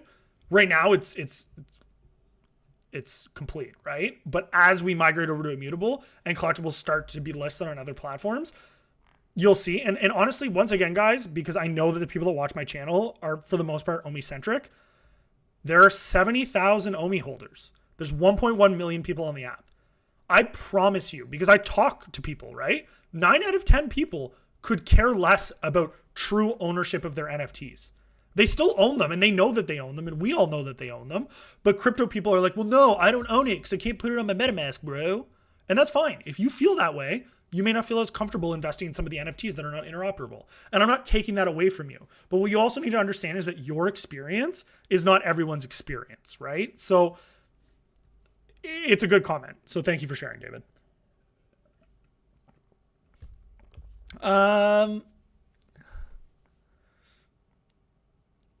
Let's see here. Let's see. DW says recur Conor McGregor, Vivi Khabib. Lol. For those of you guys that don't understand, that's a UFC reference. Ben says in 2018, when the app was meant to go live in January 2019, it was the best option available and it can handle the volume perfectly well. Even still, multiple other options were presented over time. So for those of you guys that don't know, that's why the Go chain was picked back in 2018, right? Like layer 2 solutions only came out earlier this year. Once they came out, Vivi made the decision to migrate over to Immutable so that they're a layer 2 solution on Ethereum, which makes perfect sense. But the reason that it wasn't selected in 2018 is because gas fees are gas fees, which everyone hates and they know they suck. Why would they be on Ethereum at that time? Why would you mint a $7 collectible and then sell it when it costs $50 in gas fees, right? Like, how is that a mass adoption policy? Like, that would never work. So at the time, the Go chain made the most sense. It doesn't make now, and I'll be the first one to admit, it makes absolutely no sense now, and that's why they're migrating, and that's totally fine. Cam the Trainer says, my guy Foster, always can count on you with the numbers, stats, and proofs. My brain is being a sponge now. Thank you for taking 2 hours to fully explain this to me months ago, brother. Not a problem, man. It's good to see you on the stream. Thank you so much for stopping by. Death Bunny, I love the Vivi closed ecosystem. They are trying to be the Amazon of collectibles. Why would they want to have their products on other platforms? Other sellers should sell on Vivi instead. And that's a perfect example, right? Like, this is what we were just talking about, right? Like, David, we were having the conversation. You want to own your collectible. That's important to you. But to Death Bunny doesn't care, right? So, like, just remember that our experience is not everyone's experience. And I'm not going to say that your point isn't valid because it's your experience. That's fine. But there is that balance there, right? Like, some people just don't care about that.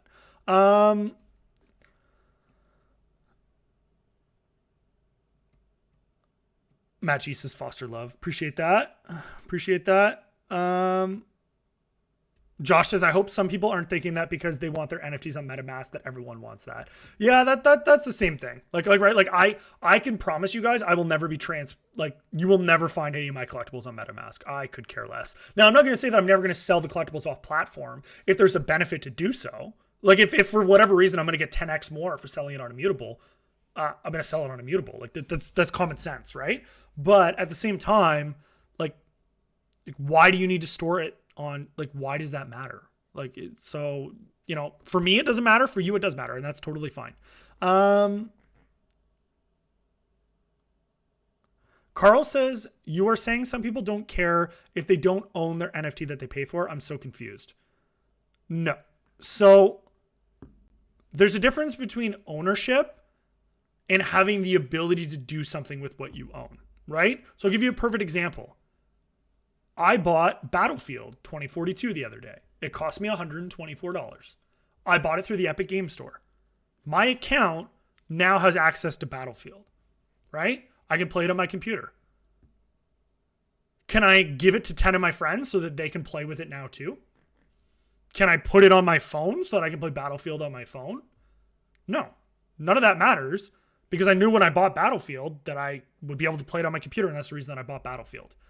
What you're saying is you're associating ownership with accessibility, right? And they're not mutually exclusive. You can own something and not have the ability to do something with it, right? I rent a movie on Disney Plus. Well, it's a bad example because you don't have to pay for movies on Disney Plus. Cineplex, which is like Cinemark in the US, but the Canadian version. I can rent movies at my house for $6. I get it for 48 hours. I own that movie right now. I can do whatever I want with it. After 48 hours, I no longer own it. I got to pay to use it again. Right? Like that's what I accepted when I bought it, right? You buy a Vivi NFT, it has value in the Vivi ecosystem. You can use it on the Vivi ecosystem, and you can see once we migrate over to Immutable by Etherscan that you conclusively own that collectible, and only you own it. That's verifiable on the blockchain.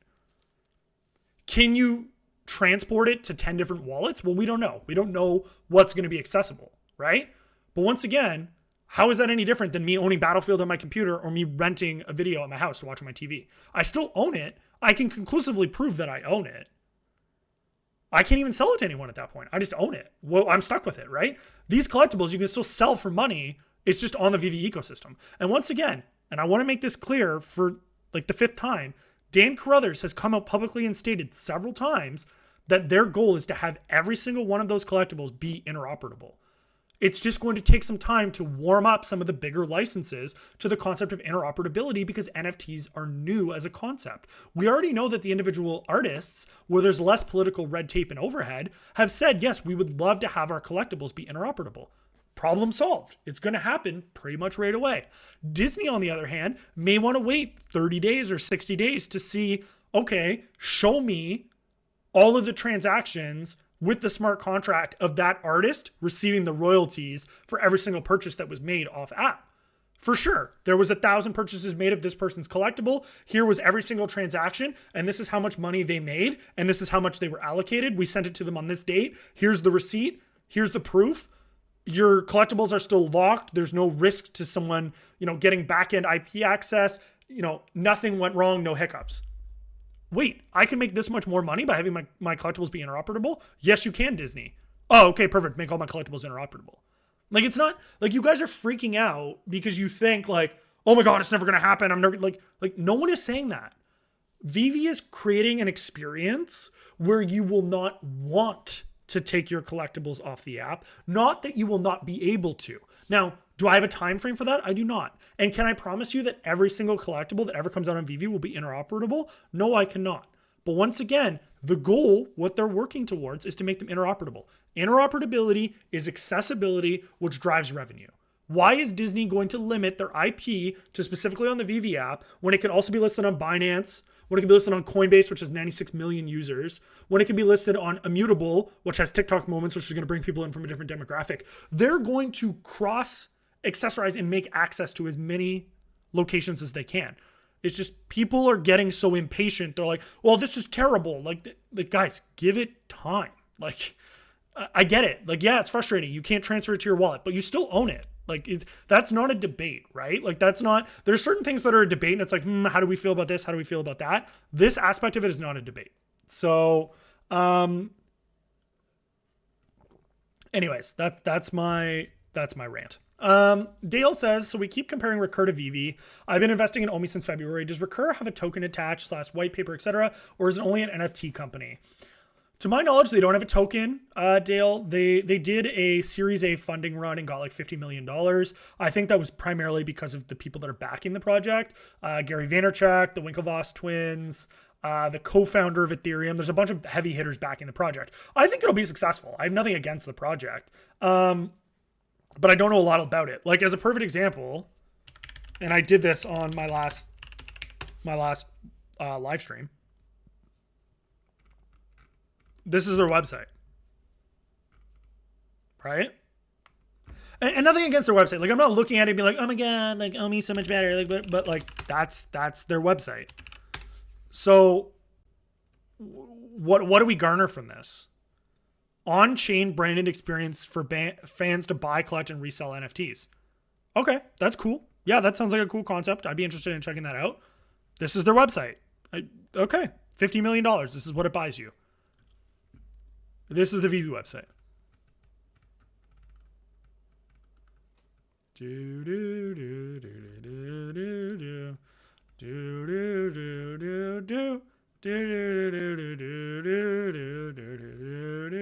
Right? Like not to be facetious, but like I don't know what Recur is. I'm going to be honest with you. They're releasing a $300 pass that a bunch of people are going to buy. It's unlimited for 24 hours and it gives you early access to their library. So what happens if 2 million people buy this pass? Do they have to mint 2 million NFTs now because 2 million people accessed it? Like, how does that work? Right? Like, where's the scarcity in the collecting? Like, it makes no sense to me. It makes no sense to me.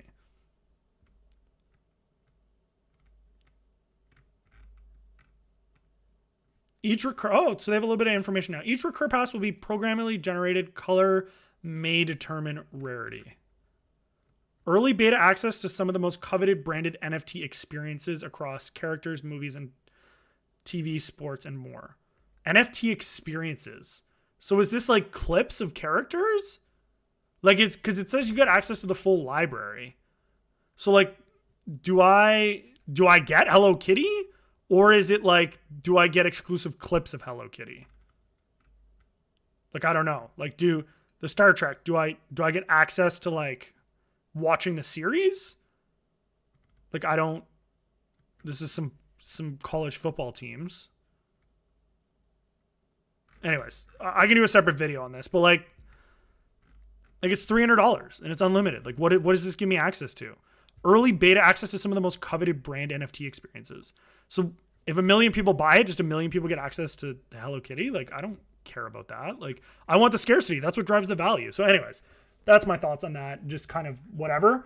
I think Recur is probably going to be a good company, and I probably don't know enough about it. So I'm not going to say it's a bad project or anything, but it's just, I'm just not seeing, like, if they didn't have Gary Vee and the Winklevoss twins supporting him, the co-founder of Ethereum, are they getting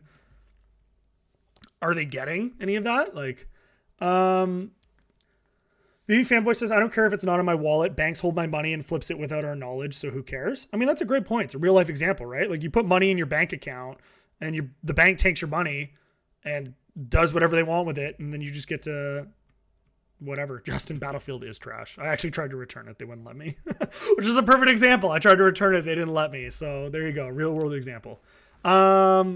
Just NFT and B says, not funny, but IMX is getting cluttered just in 1 month. Yeah, I think IMX is a little overwhelmed right now. I think they're definitely looking at increasing their resources. I am curious to see how that is going to pan out when all is said and done. But yeah. Carl says, right, but that's not a collectible. That's a copy of Battlefield. True. So I have a copy of Batman sitting behind me. Hypothetically, it's right here. Can I reproduce it? No. Can I sell it to someone else? Sure. But how is that any different than what I can do on Vivi right now? Right? Like what you're saying right now is the equivalent of like, hey, here's my picture. I want to move it from this picture over to this picture because I like this picture better. Yeah. I mean, not to say that it's not important, but is it the be all to end all? Like, is that going to stop you from investing in collectibles? Like what OpenSea is a marketplace. It does nothing but let you buy and sell collectibles. Why is taking your collectible off of Vivi important enough that you would need to bring it over to OpenSea and feel as though that is the only way that you would own the collectible? It's minted on the blockchain. You can confirm factually that you own it. So I do agree with David here, though. He says, if you get locked out and there are tons of bids, you're at the mercy of Vivi. So that is the major concern that I have about centralization, right? If you get locked out of the Vivi app, well, then you don't have access to any of your collectibles. That's a problem because someone else could conceivably lock you out. The company could lock you out. So that is the biggest concern with centralization. And I'm not going to downplay it. That's a concern. So you need to balance what, as long as you're obeying the TOS, like you shouldn't really have anything to worry about. There was some issues with people being accused of bots there a while back. And I haven't heard of anyone in the last couple months being locked out of their accounts. And if they are, they're not posting about it because it was for nefarious reasons. So they're not going to post about it, right? Like Vivi's not going to lock you out unless for some reason the algorithms determine that you're doing something nefarious. So as long as you're using the app as it's intended, which is the same for anything else. If I get caught hacking in a video game, they're going to ban me from the video game, right? Like centralization to an extent exists. Like that's just life, right? Like even in crypto, like everyone right now is like, I want it to be decentralized. Okay, great. You say that until OpenSea starts having to record all of your transactions and sends you a tax form at the end of the year and you have to start reporting it to the IRS. And then you're going to say, oh wait, you know what? Actually, I don't really care. I'm just going to keep it on Vivi because if I buy it in gems, it's not a real currency. I don't have to pay taxes on it. So like, I hear what you're saying, and I'm not disagreeing with you. There are some cons to it. But just remember, there's another side to that story. So let's see what else. I'm going to keep going for a little bit, guys. I do work today. So maybe I'll go for another 15, 20 minutes, and then I gotta take a shower. I'm getting all hot and bothered now. This is a great conversation here, but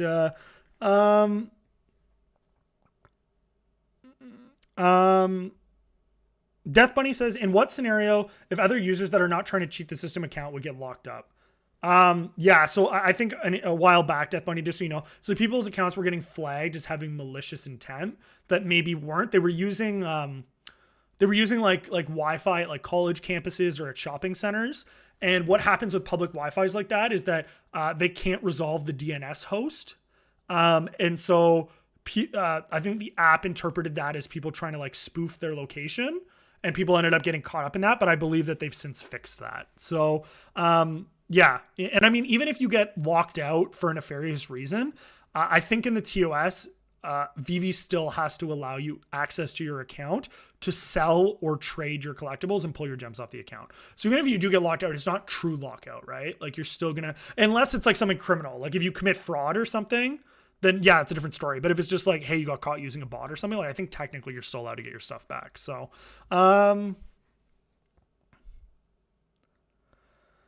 Guala Guala says, one famous ETH whale who's a comic expert told me the one reason why the Amazing Spider-Man comic secret rare isn't 50 to 100 ETH is because they won't be decentralized. I would rephrase that and say the one reason that it's not is because they aren't decentralized. Never say never. Once again, like stuff is coming. When it's coming, I have no idea, but like give it the time, right? Like remember at the end of the day, if I can sell something for $1 million and Disney, because it's interoperable, and Disney gets 6% or 6.5%, which is $65,000 off of one sale, and we can do that for every Spider-Man comic, and that's just one example, Disney will make their collectibles interoperable. I have no doubt. Like there's absolutely no doubt in my mind that that will happen, right? But it's not happened yet. And I understand that that's frustrating for people. But anyways, Drizzy says, preach Foster, preach. About time we throw out some logic. Yes, sir. Dustin, yeah, the app just needs to be dialed over time. Josh says, NFTs are new. Immutable is new. All this is new stuff to the world. Too much overthinking. I think we're all okay here in good hands. I completely agree with you. Once again, we live in... The hardest thing to do is take a step back and remember that like we're living through this change, right? Like you don't realize you're a part of history until after the fact and history is written. Right now, it feels like because we're constantly inundated with all these updates and all the information that's coming out, you're like, oh, I'm stuck in the moment. Like this, things are taking forever. Why hasn't this happened yet? Like guys, if any of you were here back in April, we had a drop every 2 weeks. The marketplace was down for a month. You couldn't log into the app half of the time. The app was glitchy. Like there was so many, like think about how far we've come just in 6 months. Like it's actually crazy when you look back and realize all the steps and strides that we've made. They were onboarding over Disney Week 20 to 30,000 new users every single day over that like 2 week period. And we have over 2 million accounts and 1.1 million active users. They thought that they were going to have 65,000 people at the end of this year. So just remember that, guys. Like when you put that into perspective, and then like people say like, oh, the token hasn't gone anywhere. It's crap. If you invested $10,000 in the OMI token on January 1st of this year, you'd have $1.7 million. So zoom out. Maybe when you bought the OMI token, it's not doing great. Maybe you bought it at a penny. Yeah, you're down 50%. The OMI token sucks for you. It does. And I don't take anything away from you on that. But once again, that's not the perspective of everything. That's just your perspective. So it's just something to keep in mind. Mickey says, I would like Vivi to be FA. I have over 40 full sets and over 300 Vivi NFTs. Their value is over 70k gems, but only gems, not USDT. We have promises from Vivi to go chain team does not keep his promises. I don't believe them anymore. I mean, that's fine. I don't know what promise that they haven't kept to you. Whatever it is may not have come out yet, but what was it that they promised you that just isn't happening now? Like that like once again, that's a part of the whole zoom out conversation, right? Like yeah, maybe it hasn't happened yet, but how does that make them liars, right? Like, yeah, it sucks. The mutable migration was supposed to happen in August. We're November. It's not going to be done until December. That sucks. So does that make them liars, or does that just mean that there's a delay in business because Immutable can't handle the scaling and they need to refactor the entire thing? Like what about that makes them a liar, right? Tesla bumped their roaster back by 3 years. Does that make them a liar because they said it was going to come out the 1 year and it got delayed? Like, okay, sure. If that makes them a liar, that's fine. But like, yeah, anyways. Let's see. Yeah.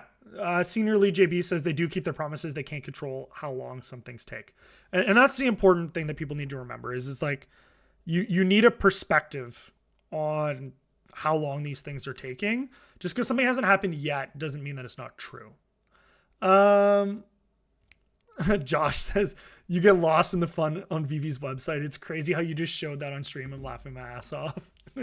I mean, it's like I said, man, like people get worried, right? Like you talk about recurrent. It's like, oh my God, they got Gary V. Like we're in trouble. And then I don't know why I went Southern there. I apologize. Anyways.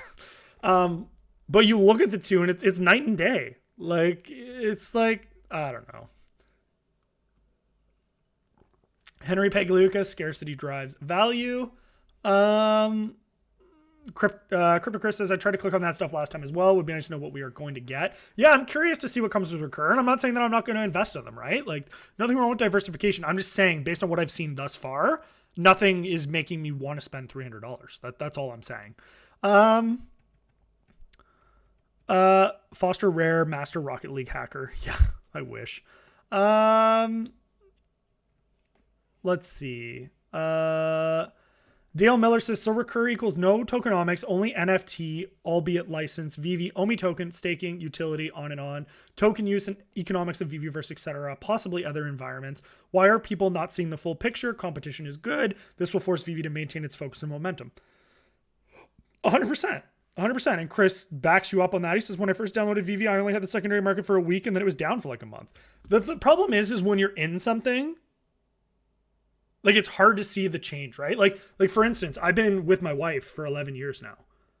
To me, she looks pretty much the same as the day that we started dating, right? Like you don't notice those changes. When she was pregnant with our daughter, it was hard for me to notice every day her stomach getting a little bit bigger with our daughter because I see her every single day. But then people wouldn't see her for a month and they'd be like, oh my goodness, you're coming along so well, whatever, because you're removed from the situation, right? We have a lot of people that are heavily invested in the token and the project, which is fantastic. But what people don't understand is that your investment is skewing your perspective, right? You want to be rich now, which is fine. We all want to be rich now. But this isn't what this project is designed for. And what you're speaking on is implementations that are going to make you rich now. And that's just not the intention. So, CC says not certain, but I think you can see the NFT transactions on the Go chain in the testnet version on the Explorer site. I think their Go 721 standard. Point is, these are mentioned on the blockchain. 100% correct, CC. So I actually reached out to Omi the Clown a while back because I wanted to make a video about that because there was some FUD going around about these not being real NFTs. And unfortunately, he's not permitted to share publicly that information. But once again, he doesn't work for a Comey. He's just an average dude that made a website and reached out to them, and they were willing to let him do that with the understanding that he had to keep it exclusive and accessible. So yes, they're 100% minted on the Go chain. So, you know, if you don't consider Go chain then minted on Ethereum collectibles as the FAs, that's fine. Don't buy them, right? But it's factual. They're minted, and it's not like it's not a conversation. Zembroya says, I vote Foster to be Ecomi's head of tokenomics. Man, thank you. I appreciate that. Daniel says Foster the FUD killer. But you know what? At the same time, I appreciate you saying that, Daniel, but at the same time, it's valid concerns, right? Like if someone has a concern, other people have the concern. And at the same time, I may have responses for things, but that doesn't mean that the concern is not valid, right? Like the concern is still valid because if people really want to be able to take their collectibles off the app and they can't, that may be a make or break for someone. Right? Like, and that's fine. I respect that is a make or break for you. For me, it's not. But as a content creator, I need to balance what is in the best interest of the project and everyone versus what do I personally care about. There's certain things in here that I'm really not happy about, and I voiced them earlier. I'm not happy about the fact that OMI to NFT is not accessible to everyone. I think that there should be more tiers for staking, and I think that there could be different implementations that could drastically increase the burn for the project. But I'm also going to take everyone else's feedback and see what everyone has to say. P51D Mustang. No, this isn't live. This is a pre-recorded message. Yeah, we're live, brother. We're live. Justin, the team is working with other companies. It's not all up to them. And that's what people don't understand too, right? Like Vivi was clearly not ready to release Disney. Like, let's be honest. They weren't. But Disney said, hey, we have Disney Plus Day. This is going to coincide with it, and we want it released. What happened the first day? The app crashed. It was a disaster, right? Like, it was brutal. But they fixed it, and now it's better. And now we can have 100,000 people going for a drop, And for the most part, yeah, it's a little laggy still, but like 100,000 people going for anything anywhere, you're going to experience a little bit of lag. Like, let's be honest. So they improve things. And Kurt, preach, Pastor Mayor Foster, preach. Guys, I can't be the Pastor Mayor Tokenomic Foster. Like, it's just too many titles. Or someone make me a business card, or I'll consider it. Paul says, I fear most of the folks who comment these things about centralized or promises, coin doing nothing, etc., are very new to crypto. Vivi, peoples who've been around since February or so don't feel this way. Yeah, I mean, I agree to an extent, Paul. I would say certain people that have been here since February are growing impatient with the pace of the project. I thought things would move quicker, and I'll admit that as well publicly. I have no problem admitting that. I thought that we would be further along than what we are right now, but it still doesn't change the long-term outlook of the project. It just bumps back the timeline, which are two different issues, right? Like it'd be different if they said, hey guys, we used to be a collectibles platform, but we're not going to do that anymore. Okay, well, that's completely different. They're not saying any of that. They're just saying, hey, we're trying to change the world. It's just not happening in the time frame that we were hoping it would happen in. And I'm okay with that. David says, great convo, Foster, and thank you for helping educate everyone. For the record, I don't have an emotional attachment to OMI. I'm just helping bring up topics that need to be addressed. Great stuff. I appreciate that, David. And I mean, I have emotional attachment to OMI so far as I have money invested in and I want to see it do successful. But at the end of the day, I am an investor, right? And I do come from it from an investor mentality. Even more so the collectibles. Like, I don't have an emotional attachment to the collectibles. I would rather have more OMI. But that's just my personal preference. That's not to say that the collectibles aren't good. They're really cool. And I do like a lot of them. I just would rather have more OMI. But that's a personal preference. That's nothing against the collectibles. Yeah. Justin says I copped a homer on the crash. Sean says, would you trade an FA Charizard for a partner statue? In a heartbeat, if you had one. When Pokemon. No, definitely I would. 100%. I think that would be very cool. Very cool indeed. All right. We're caught up. So I want to do one more thing before we wrap things up, because I do work in an hour, and that includes me driving to work. So for those of you that have stuck with me this long, all 109 of you, you guys are legends. Guys and gals are absolute legends. We've looked at some numbers. We've looked at kind of, current case scenarios for what would be locked up in OMI if we had 4 million holders. I don't think it's realistic, right? Like, there's no point in showing you this. It's like a hoop dream. But at the same time, I think it's cool, so I talk about it. I think the biggest thing that needs to be taken into account, if you take anything away from this 3-hour live stream or however long I've been live for, is what can we do to add in more percentage of staking relative to the amount of holders? So how do we onboard? So I guess logical thought process here.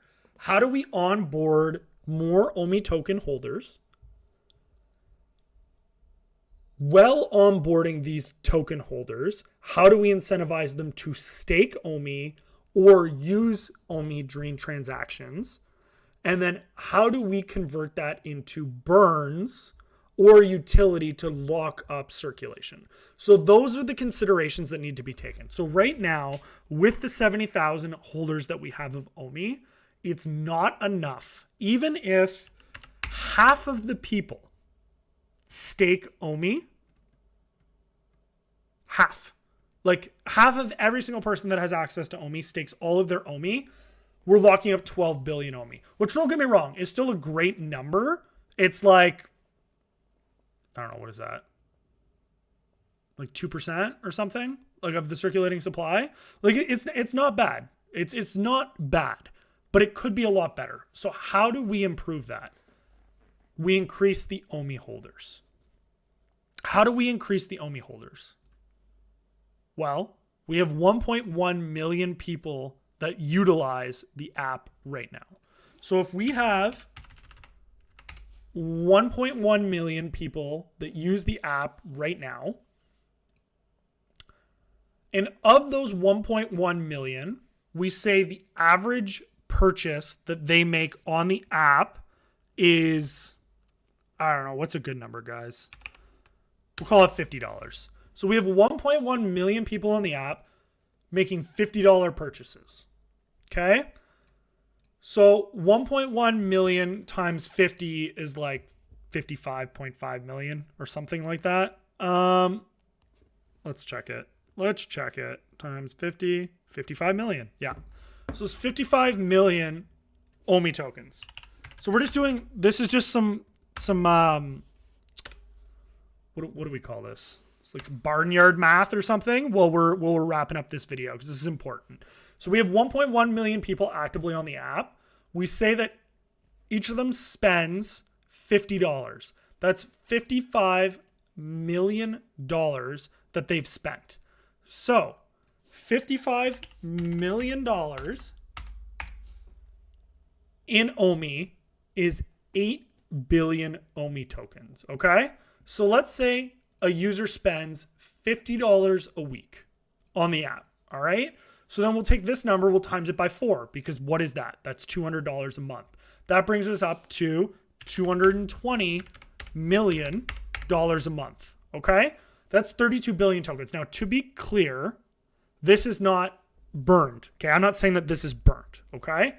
What I'm saying is that if these people, if 1.1 million people were spending $50 a week on OMI through purchases, they would be spending $220 million a month, which is the equivalent at the current price to 32 billion tokens. So now, if every single purchase that we do for that, because we know right now, when we look at this, OMI market transaction fee is 0.5%, tier 2. Tier 3 is 0.25. Tier 1 and not holding OMI, there's no tier, right? There's no percent. So what happens if this is a 1% fee and then anyone else is not staking is a 2% fee? Okay. And that's 2% that's burnt directly from, so like you buy something in OMI, it's costing you 10,200 OMI. You need to burn an extra 2% of that. So 200 OMI are taken out of the circulating supply, rough whatever numbers. Okay. So why not do that? Because right now, unless you have $5,000 staked, you can't even use OMI in the secondary market. So we know because of that, there's really only, 4,200 people versus 1.1 million people that could be using OMI. So this is locked up. Great. Let's give them some additional rewards to lock up this $22 million in OMI. But $22 million in OMI locked up versus $220 million a month that's being spent on collectibles. This $220 million that's being spent on collectibles isn't burning any OMI. Now, what it is doing, to be fair, because it's being bought in gems, is a percentage of that is being used as a burn. The 2.5% is burning from the reserve wallet, which buybacks then need to be done, which could offset it. And I haven't run those numbers. So maybe it makes sense that they have it modeled out this way. I'm not sure. But what I do know is that even if you did 2% of this, so let's take this number. Oh, that's not going to work. Let's see. And then this is the final consideration that I'm going to give you guys. And I'll leave you with this. And you guys can let me know what you think. So, is that right? No, it can't be 6 million. What is it? Is it 2% would be 60 million tokens? 600 million? It'd be less than a billion tokens. It'd be, 600 million tokens. So that'll be 600 million tokens permanently burned from circulation every single month based on current prices. So it's just one extra factor to add in. And who knows? Maybe 1.1 million people that are currently active on the app at $50, maybe that's a low number, right? Or as we grow over time, maybe this number goes up to the 2 million users we have active now. There's so many possibilities to add in even additional burn that I think is very interesting and needs to be explored. So, I think I'll leave you guys with that. Like that's 3 hours and 5 minutes. And I do have to go to work, unfortunately, but I'll read, especially shout out to David. Thank you so much for all of your comments today and for the donation here. Uniswap in the community creates their own liquidity pools. I'll DM you and hopefully we can set that call up with Ben, you and the other guys and girls. Cool, David. Shoot me a DM on Twitter at Foster Hilt and we'll explore that. Like I said, if the community wants to have the conversation, we'll do it. If the community is not interested in seeing it and Ben wants to talk to you, I can hook you guys up and you can have the conversation with him directly. I want to give you guys the content that you want to see. So if it's something you want to see, we'll make it happen. Death Bunny, thank you very much for tuning in. I appreciate that. Big Money Fuentes, thank you. Appreciate that. P51, make sure you get that OMI for sure. Liam, I was live for over 3 hours and we're wrapping it up right now. So for the 100 of you that are still watching me at this point, thank you so much for all the support. If you are watching this video right now and you are not subscribed, please feel free to do so down below so you do not miss any further content from me. If you're watching this back after the fact, feel free to subscribe as well. Thank you guys so much for the support today. I hope that this video provided you with some insight. If you have any thoughts or any concerns or any feedback you would like to provide me with, let me know. I can't confirm anything as of yet, but you may be seeing a live stream with me and someone that I think you will have a lot of interest in watching at some point this weekend. I'm not going to make it a thing until it is. But with that being said, I love you guys. Thank you for watching.